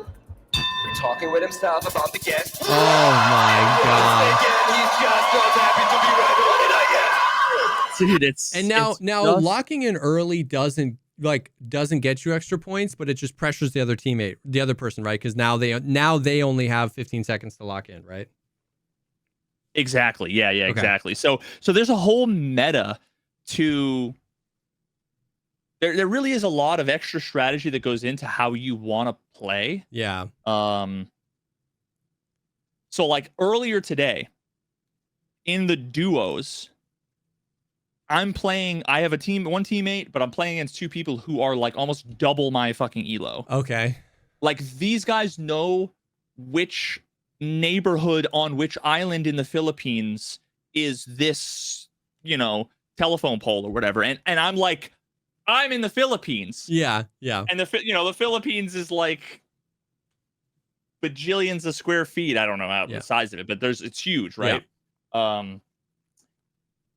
So what I was doing was we'd get in, I would instantly find, like, usually within 1 or 2 seconds, I know what country I'm in. Yeah. Okay.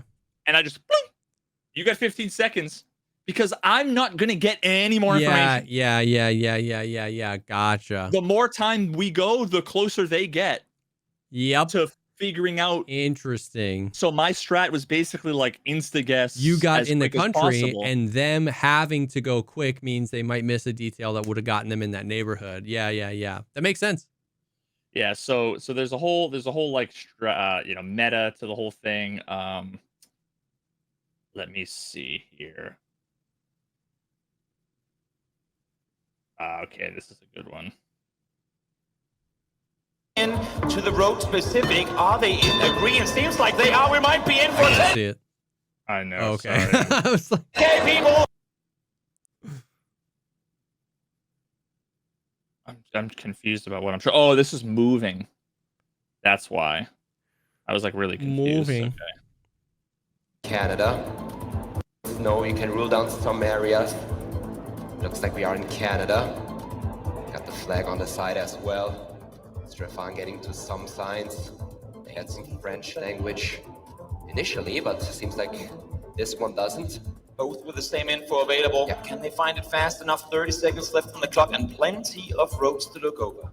oh yeah, just In Saskatchewan with these signs. unbelievable amount of interstates. You have no idea how many fucking roads there are everywhere in the world. I believe that. It's so wild. It can still be a struggle to find those tiny little roads. Oh, definitely. Even like interstate highways. That he goes, just double checking that he had the info correction found. Instead, back to his starting location, hoping to get something else. Now, maybe actually having found something very specific, zooming in to the road specific. Are they in agreement? Seems like they are. We might be in for 10K, people. That could be it. And we Oh my god. It's so wild. It's so wild. That's insane, bro. They Look at found this. the literal road. Donkey caravan passing the street. From the going There's just train to the donkeys, dying people train. walking around somewhere in Trees. Africa. Dirt. Senegal by the look. Currently, that is fairly hard to read and guess. Quick login comes through from Stefan. Radu all the way out towards the eastern border. He's gonna look at it. Oh my god. Dude, it's wild. I'll show one last one, which is like the last one of the whole thing. It's what's crazy. The longer you go, the more the multipliers go up and up. Yeah. So any difference between where the players guess is like it's increasingly like more and more and more to the point where if it's 5x, it's like if you're halfway across town, you're like you lose. Yeah. And these guys are so precise that sometimes they can just keep going, and every now and then you see a picture and you see one guy scroll over to Mexico and another guy scroll over to fucking South Africa, and you're like, oh, because you know, Yeah, like, it's about to be over. Yeah. It's about to be over. Yep. Yeah, let's see. I think this might be the last. This is the last one. Yeah. Round 6, it is. And what do we have? 3.5x damage. What they're looking at is like it's this, right? It's Yeah.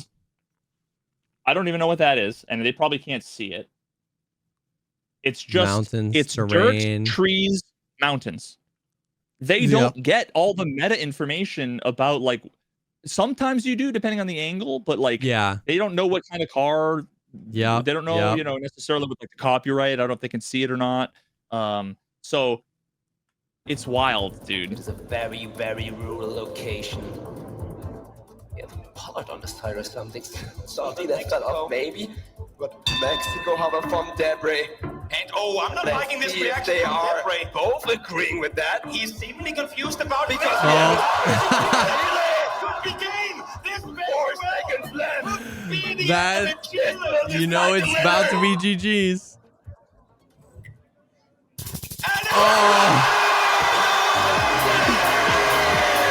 Dude, the hype is so crazy. Dude, I love how freaking hyped the crowd is. That's so epic. Dude, esports is actually so sick. Dude, that's so epic. Oh my god.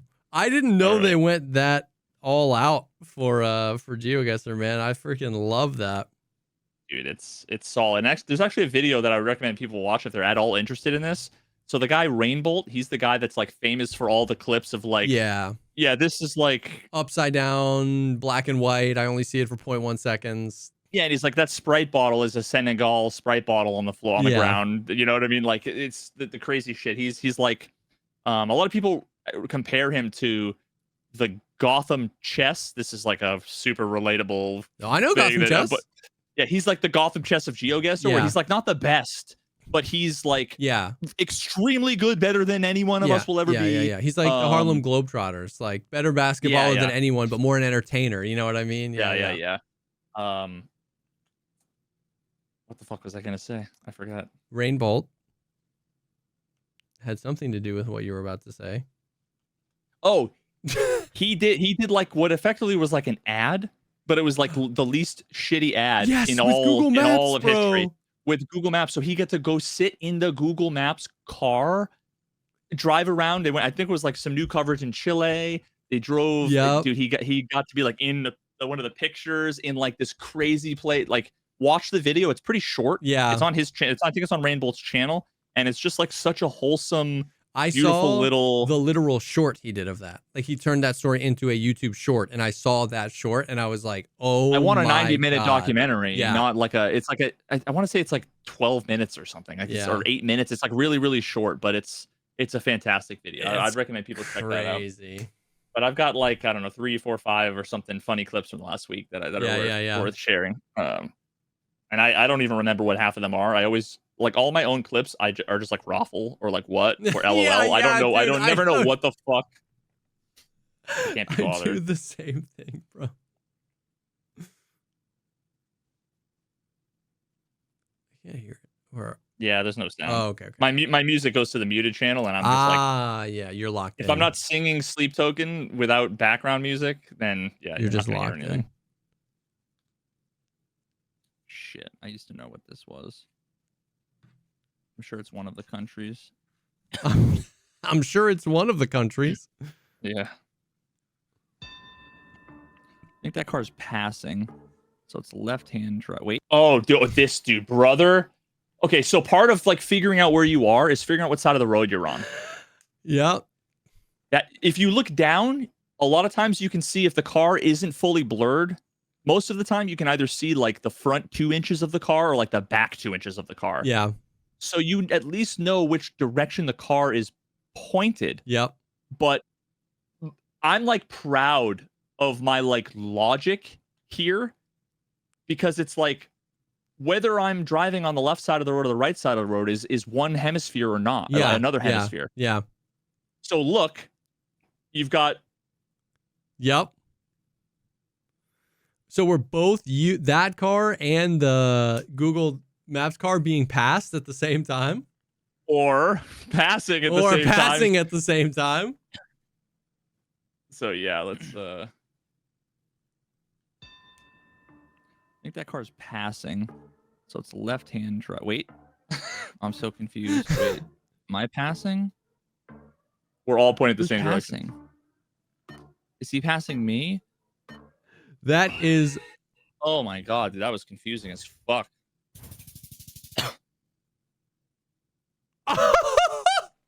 So nice. Nice. Bro, I just You just was like, fuck it, I I'll clicked drop on it in the middle of my God, Thailand. dude, I was confused. Just oh my God, like literally, Me? I don't even zoom in, dude. Oh my. Oh my God, dude, that was confusing as fuck.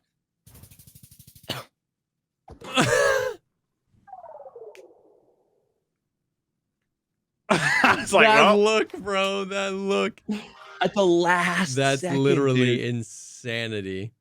And this is why, like, the longer I go, the more I. And this kind of tends to be the case.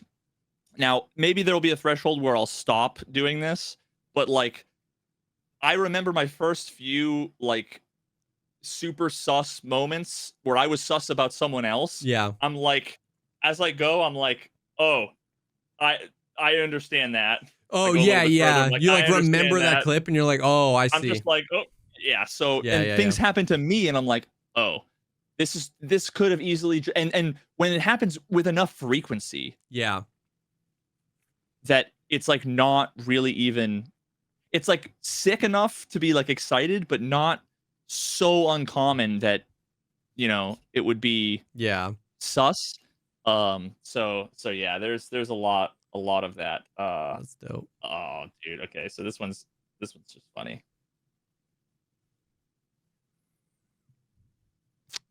Okay. Car tech. Oh, I'm even wrong. Oh no, never mind. Saved.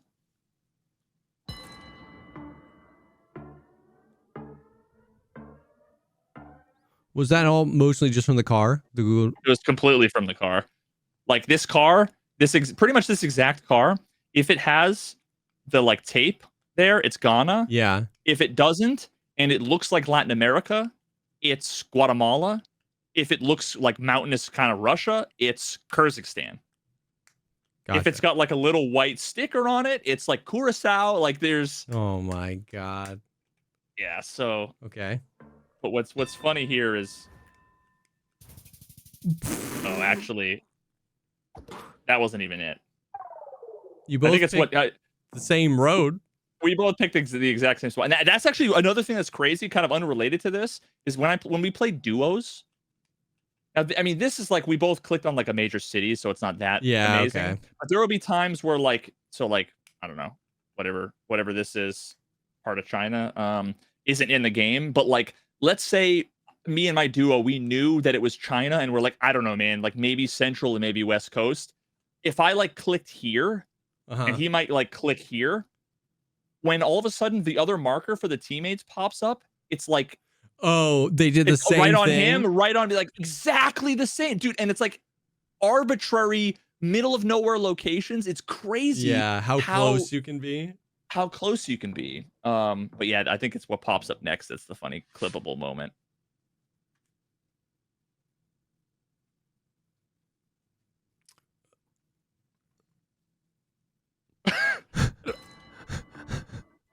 That's a lot of people. I didn't even realize. Like, that's a lot of people. I think they counted. There was like 17 or so people, and it's like, what the fuck? You just see crazy shit. I was like, what the fuck am I looking at? What is going on here, dude? Dude, there's so many fucking hilarious moments. All right, so there's 3 more. Some of these are pretty wild. What is this one? Who clipped this and why? That's the question. Who clipped this? Why did I? Oh no! That was a VOD. It was a VOD. I was like going all the way back to the left, and I realized it was 9 hours. Many times. Yeah. Okay. So let me just go back to the beginning, because this round was longer than a clip. I'll go right to the end of the previous one here. Oh yeah, first, you know what's kind of funny? We were able to narrow down where we were based on what language I saw. The garbage was? There was English on this trash, which like narrowed down where it could have been. Yeah, so we The garbage. yeah, and I still lost. But but see, so that's actually the round 13, okay? 5.5x damage. Oh my god. So look at the difference, right? Like, yeah, you're lucky if you are in the right country, let alone a tiny fraction of the distance away, right? Yeah. And that's 3,300 damage. And you start with 6,000. Yeah, so yeah. Earlier today, I won 5 out of 7 rounds. He won round 1 and round 7, and I lost. Yeah. It's like it's painful. Dude. Oh. But yeah, so it's this next round coming up that I got to get my Rice Krispie treat in. The Rice Krispie treat. I think this is it. Shadow.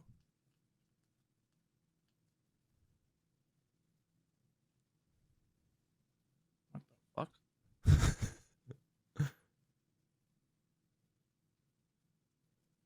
Yeah, so I'm basically like, all right, the sun is northeast, which means we're southern hemisphere. It's a white car, which narrows down where it's going to be. It looks like it's right-hand drive, so I'm thinking like it's not South Africa, it's not Australia. Yeah. It's going to be Latin America. The white car is like, Chile, Peru. There's like a few countries that I know the car is. That's basically where. And then right here, I just double-clicked on the compass. And what that does is it instantly looks straight down and makes north. So you're facing north and straight down. Okay, yeah. And this is how you like line up the road. Oh. So keep in mind, I have a road going this direction towards a body of water. Yeah, northeast. In the southern hemisphere. Gotcha. Probably like western Latin America is the information that I'm working with here. Yep. And now it's like, find a body of water in near a Chile. road that's southwest of the road. Yeah.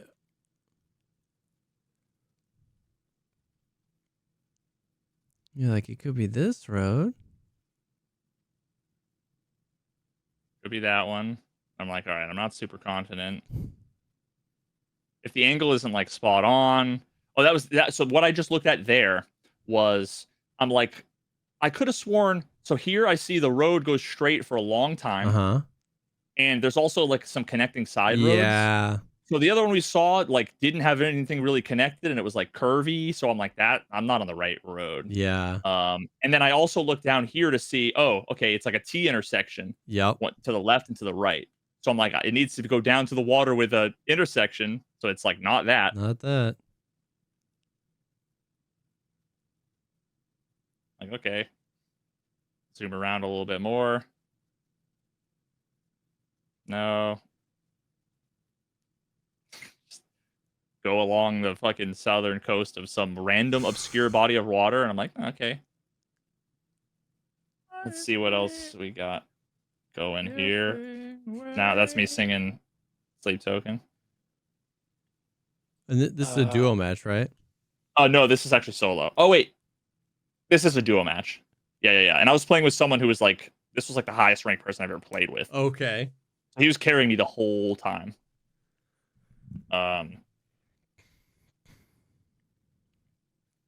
Just there's so many bodies of water. Yeah, I mean, like, look where he is. Yeah. And I'm like, okay, I'm probably not even like, why am I even bothering trying to line up a 5K? I might as well just click on the P in Peru or the C in Chile and just call it a day, right? So I'm like, what's he looking at? I'm like, no, he's not really on it either. Okay, now the opponent selected. Mm-hmm. So now it's like panic mode. What do we have here?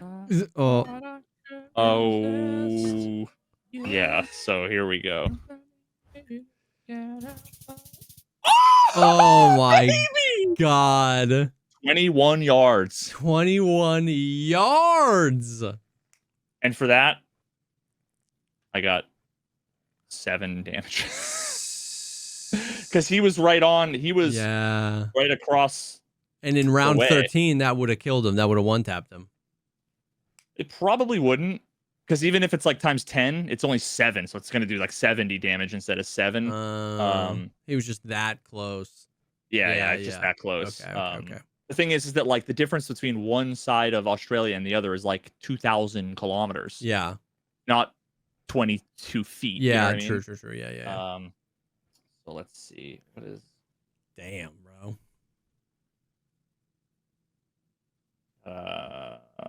Oh, this is another VOD. Okay, wait a minute. Oh, this was like I think this might have been like a kind of an older one.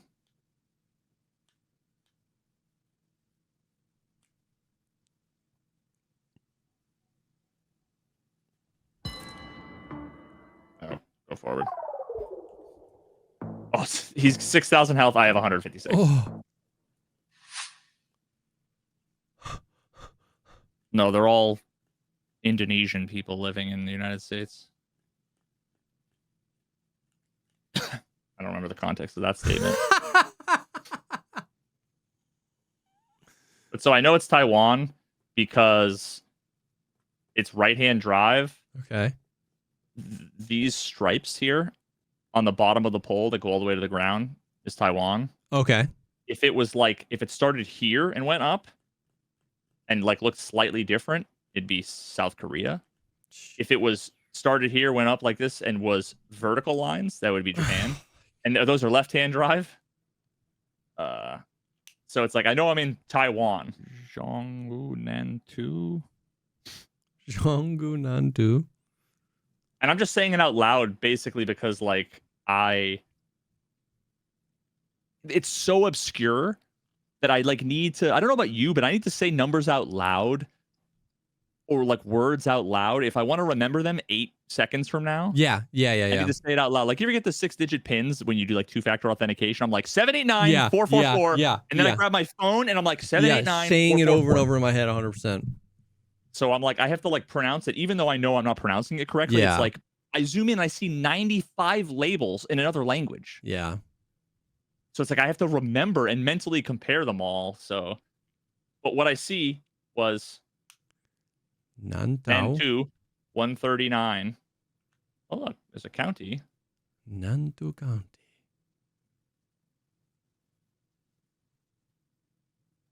I thought I was frozen, but then I saw the avatar blink before I blinked. Dude, locked in. So I know I'm on a bridge, which is actually really helpful. Really helpful. True. Because that basically gives you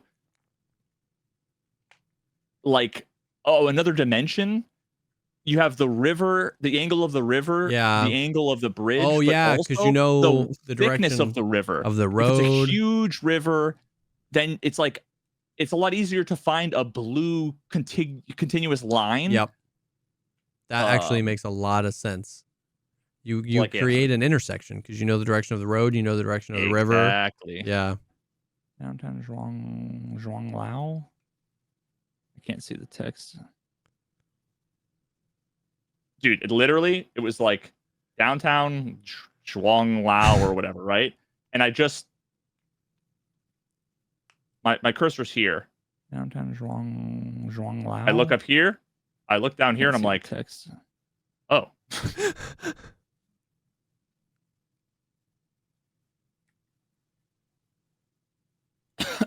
So now it's line up the road, the bridge.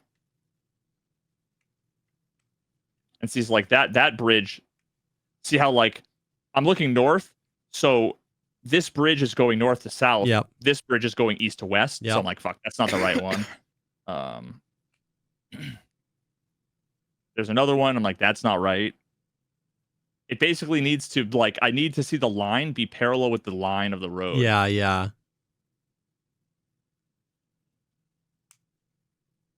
So like even that, I'm like trying to see if it's barely, and it's like it does have to be like 1-to-1, like perfectly parallel, which is really nice actually. That it's that precise, because if it wasn't, then there'd be a lot more like of a guessing game.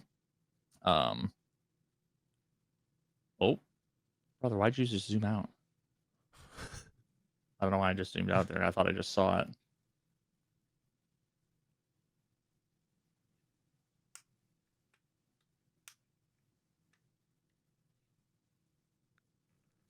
Just like just how much follow the river, baby. How much shit there is. Dude. It's just like the moment someone guesses, the timer starts. Yeah, someone asked me. I'm gonna fast forward a little bit because I think I like. You were like fishing for it. Yeah, trying to find it.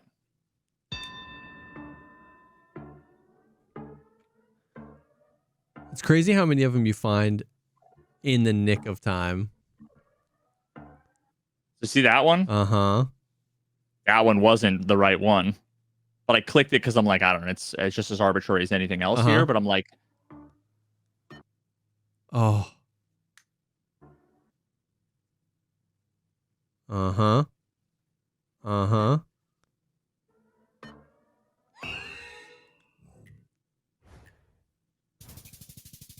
Oh my god.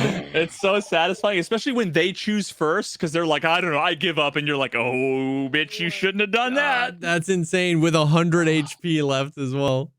Oh, yeah. And that did, how much damage did that actually do? Let me look. Round 6, 2x damage. He's 20 miles off, and I was 6 feet away. And it did 100 damage. So like I just like it's nothing. Yeah. Right. But if I'm in the wrong side of Brazil, yeah, game's over. Yeah. Dude, it's rough. I think this is maybe the last one I got here. Oh, this was today. Bro, I think this might be my best guess ever. Oh. This is some like rainbow shit where it's like at the end of this, the guy I was playing against, he was winning. He just did the question mark emote, and then it was like in the 3 seconds before, like you just go back to the lobby, it was just like question mark back to lobby, and I was like, ooh. This is pure vibes, dude.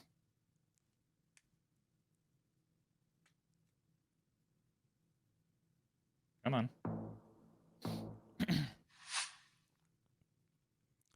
Trees, rocks, road, sun. It's like, okay, cool. I got what? Maybe white, maybe blue. You tell me what color that is. I don't know. It's either white or blue. It could be white, but because it's like blurry and kind of like it could be that the black from the road plus the, you know what I mean? Like it's so 100%. Hard. Sometimes the like tail light, the glow like lights up the car so it looks like the red Ukraine car, but it's not. So I'm like, okay, this is meaningless to me. That told me a lot, actually. The storm drain. And there's not a single thing here that was none of it was GeoGuessr meta. This was all, I could have done this just vibes a year ago.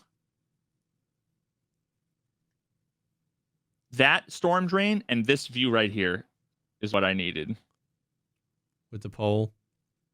The pole and the house. In the house.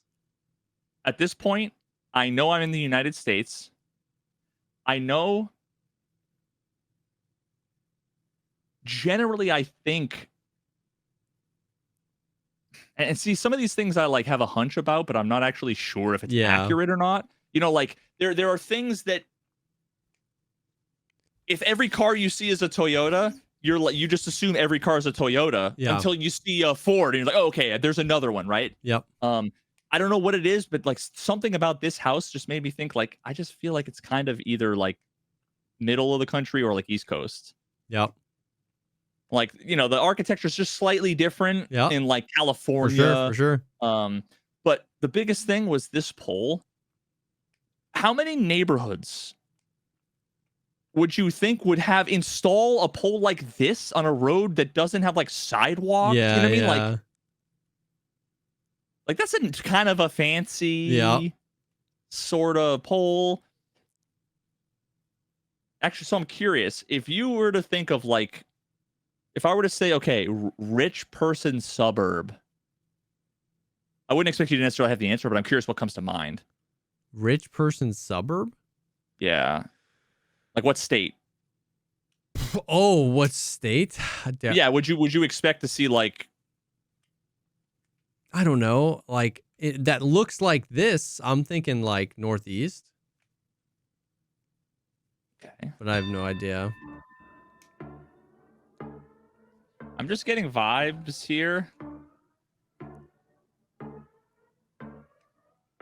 It's possible.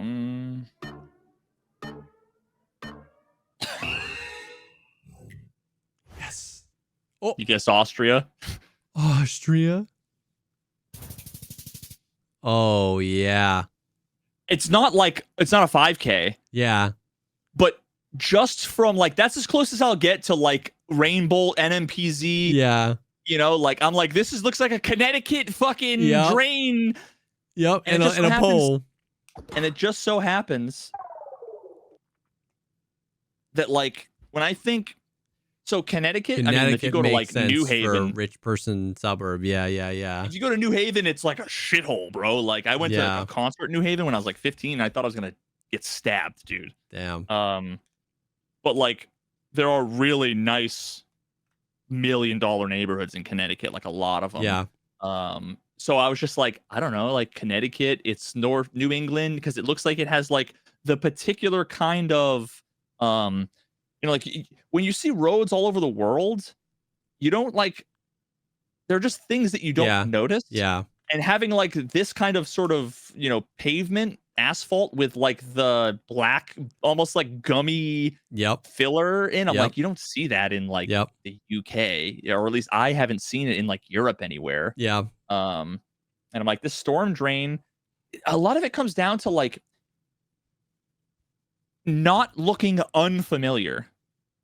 Okay. Because like, give me a still image of Utah, everything looks different than here. Yes. Than New Hampshire, Vermont, Maine, Massachusetts, New York, Pennsylvania, Connecticut. Yeah. Like, show me a picture of Washington. It can either look totally different or kind of similar if it's like certain trees in certain neighborhoods. But when you see like really hilly and some of the architecture, it's like a lot of houses are like really brown up on big stilts in Washington. Yep. But yeah, like there's just even Florida, like any given neighborhood in Florida, it's like looks nothing like, because it's got like those weird little gutters with the rain and the storm drains, and like we don't have any of that shit here. When you were like, okay, I know I'm in America, I was getting East Coast vibes from it. And then when you're like, oh, if you were thinking rich person suburb, I was like, yeah, northeast. Because I was like, it doesn't look like, I've been all over the South. I've been in Georgia a lot. I've been in Alabama. I've been in Virginia. I've been in Tennessee. And it was like, yeah. Damn. Dude, today I was on, I'm really starting to get a good vibe for especially the United States, which is like really hard. Yeah. Like really hard, dude, when it's like, you just see a straight road, no cars, no signs, no mailboxes. On one side of the road is like a brown, like recently tilled farm. And on the other side is like a crop. I don't know, like, I don't know. Is it wheat? Is it corn? I don't know. It's just a crop, right? Like, I don't know if you knew. Actually, someone in my chat knew it was the Netherlands earlier, because like looking out and it was like this crazy patch of just like red, like a massive rectangle of like the brightest red I've ever seen. I'm like, what is it, like a beet farm? And like this guy be in the Netherlands because they have, I don't even remember what flower it is, but like the Netherlands is big on flowers. So I was like, oh shit, that makes a lot of sense. Dang. But like, so you see a crop on one side, you see like a not crop, but just dirt on the other side, and like the road in between. And if the road is like wide enough for two cars, or the road is like a dark black tar, versus like the really light pavement, or if it's like 1.5 car width, or if it's dirt, or if it's really, really red dirt, or if it's sand. I just said every country in the world. Yeah. You know and what I mean? all of those, are in the States too. Yeah. Yeah, like I bet I could probably even fucking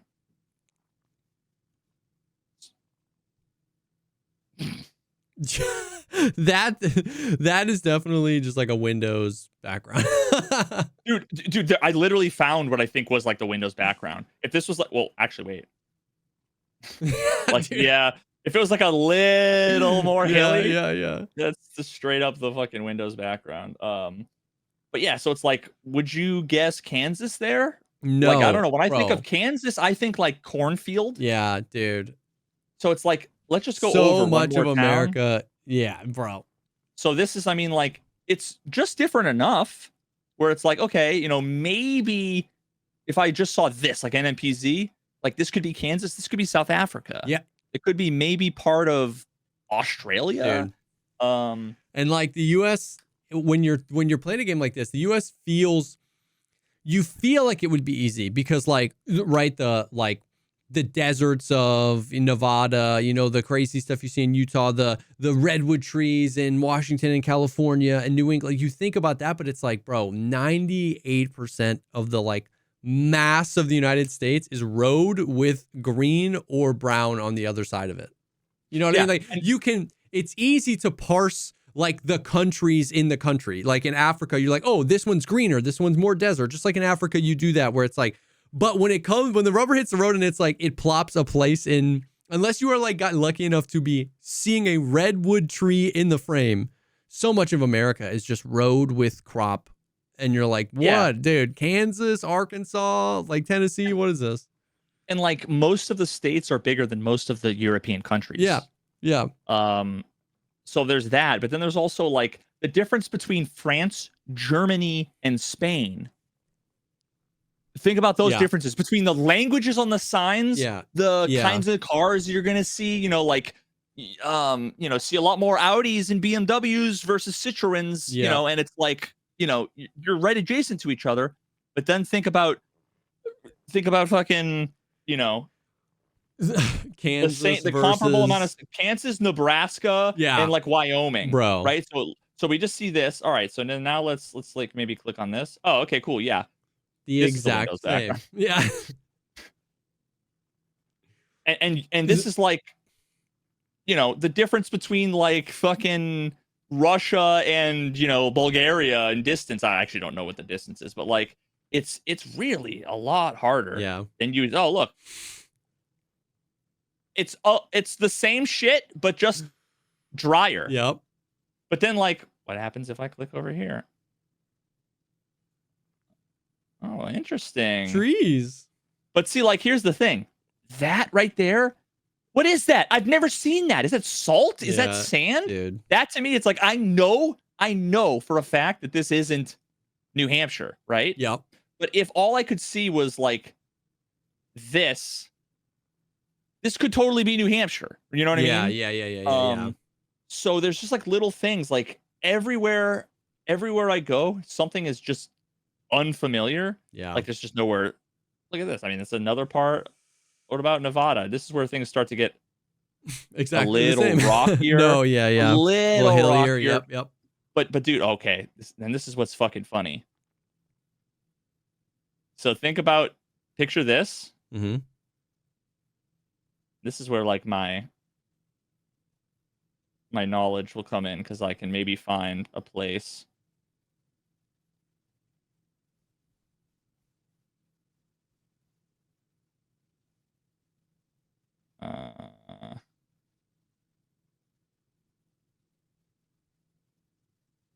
Bad example. Bad example. Yeah. It's like, could that not be like Montana? Yeah. You know? But it's fucking Lesotho. And the difference between, dude, and it just boggles my mind that like it's between here, and here are three like objectively unique environments. Yeah. Like there's meta that's different, but there's also just like, it's almost like what they did was they said, okay, this whole circular area has some really interesting mountains that's different from everything else. Let's make a country around it. Yeah. Right? Because like you click over here And it's like, okay, it's just decently flat. Yep. And there's some like, kind of grassy areas. There's some trees or whatever. But then you like look off in the distance and you're like, oh, what's that over there? But then when you're in Lesotho, where are the roads? Sir? Donde está roads? Yeah, that's not a good example. It's like suddenly now there's like these mountains everywhere. Uh-huh. But they're like bald mountains. Right? Like, but then bald mountains and there's like dirt on the side of the road, right? Now come over to Eswatini. And imagine you took this landscape and you put trees on the mountains and you put yellow grass on the side of the road. Yep. So it's like now JesseKazam would know. You'd have to remember which was which, but you would know like, oh, which one's the one with the trees? With the trees and the grass, or is it dirt and bald mountains? Dude, and it's like I love when new players come in, I teach them like Africa. Africa is the best thing because every country, it's the ultimate guess who. It's the ultimate guess who that 99% of the time, if you just follow the rules, if it's like, is it a male with glasses and blue hair? There's only one of every combination of things. Yeah. So Eswatini has the grass and the trees. Lesotho has no grass and the mountains without the trees. But the other thing is the car is white in both of those places. It's really hard to do on a laptop, by the way. Car's white. Okay. Now, if you have what looks like this location, except the car is blue,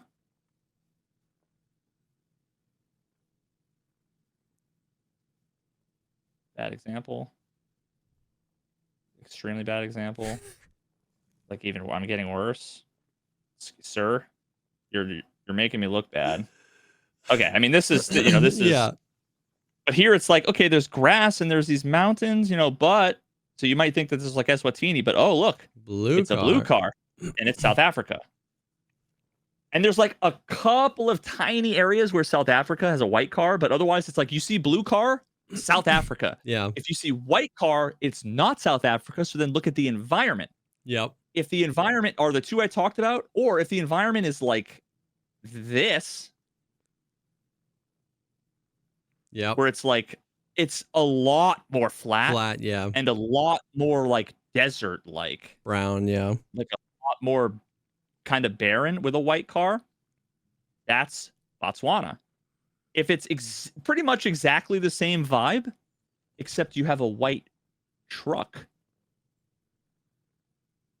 which you have to be able to identify the cars and the cars that are blurred as well. But yeah, there you go. It's like, oh, I'm in Botswana. Oh no, wait, it's a truck. I'm in Namibia. Insanity. Dude, it's like it's so good. Kenya, the car is gonna have a snorkel on it. It's like the same truck, except it has a snorkel kit. Okay. Now don't get that confused with Mongolia, as I often do. Also got the snorkel.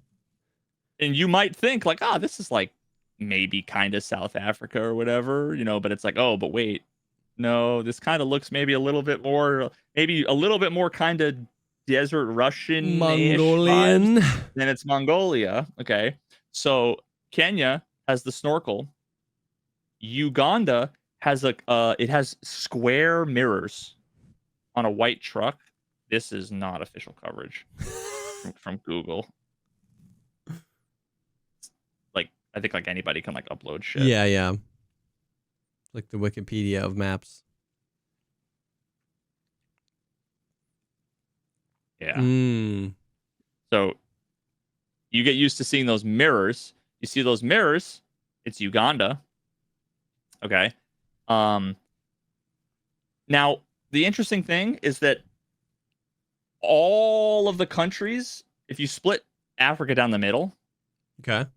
so there's the left side, which is only half height, and then the right side, right? Yeah. The right side of Africa, they all drive on the left side of the road. The left side of Africa all drives on the right side of the road. That seems crazy. It's just a coincidence. But it's remarkably easy Yeah. to learn because you're like, what side of the road am I on? You cut out, it's literally male or female, and guess who? Yeah. Now there's only one exception, and that's Rwanda drives on the right. White side of the road. And you can always see the rear tail light. That was anticlimactic. Come on. You gotta do me like that. You can always see the rear cab light. Driving on the right, it's Rwanda. So like literally every one of these things has something that's totally unique to it. Yeah, that's cool, man. Holy. Nigeria, police car following you. Oh yeah, I remember you saying that. That's Ghana cool. is the tape. This is a drone footage. Yeah, Ghana is the tape, and then Senegal has its own little truck thing. But otherwise, like, it's genuinely, if you're interested in that kind of thing, it's you can go if you have an account. There are maps called like learnable meta dash Africa, and it has a hand selected batch of like 150 locations or whatever from each of those countries, and you just go grind and go over and over and over and over and over and over and over and over again. Yeah. And there's one for every country, beginner, intermediate, advanced, and this is all community made. It's so much fun, and you will feel like a god. Yeah. I mean, you've gotten to where you are in a couple of weeks, right? Like you haven't been playing this for like years or anything. So yeah, no, I can saw myself in half at like a party. I can do the magic trick where people are like, what the fuck? Like the David Blaine, I can levitate. And that's like child's play. It's like, yeah, you can get like any country pretty much in the earth. That's so sick. Yeah, man. Hell yeah. Did you move up to gold in solos? Have you been moving up? Dude, don't even get me started. Okay. Oh, good. I just got the bad news too. So I've been in gold. Okay. I've been gold 1, trying to get to master 2. Yeah. But you need to be in the top 5. Oh, it's not 8, it's 5 to get to master? It's 5 to get to master, and you're 6. It's only the first 20 games. Yeah. I won like the first 4 in a row, and I'm like, I'm on, baby. And then I won like the next 3 in a row, or lost the next 3 in a row. And then I'm gonna need to get 15 out of 20. Yeah. I need to win 75% of my games, I think, if I want to rank up. It sucks. So like now, for an entire week, after the first 45 minutes or whatever I'm playing, for an entire week, I am just sitting here in limbo, knowing I'm not going to be able to rank. I can't do anything. I go on banger 10 win streaks, and it's just kind of for nothing. Yeah. Damn. But yeah. Dude, that's so sick though. Oh, I love it. I freaking love it. Damn. Well, hell yeah. That's the stuff for this week. That's what we got going on in our lives. Thank you again to Mando, the Perfect Teen, and Harry's for sponsoring this episode. And once again, we said at the beginning of the episode, if you want even more dope ass content like this, you can head to patreon.com/thepogcastpod. Early ad-free access to these episodes, additional episodes when I remember to post them, and which is all the time. I just forgot the one time. And we've been doing some Let's Play stuff. We've been talking about doing some GeoGuessr. We've done a couple of Tarkov raids, maybe some CSGO, maybe some of the finals. I don't know. The possibilities are endless. But thank you guys for being here. Thank you for supporting. If you want to support Above and Beyond, you can go to the Patreon. You guys are the best, and we will definitely see y'all on the next one. Remember to study, kids.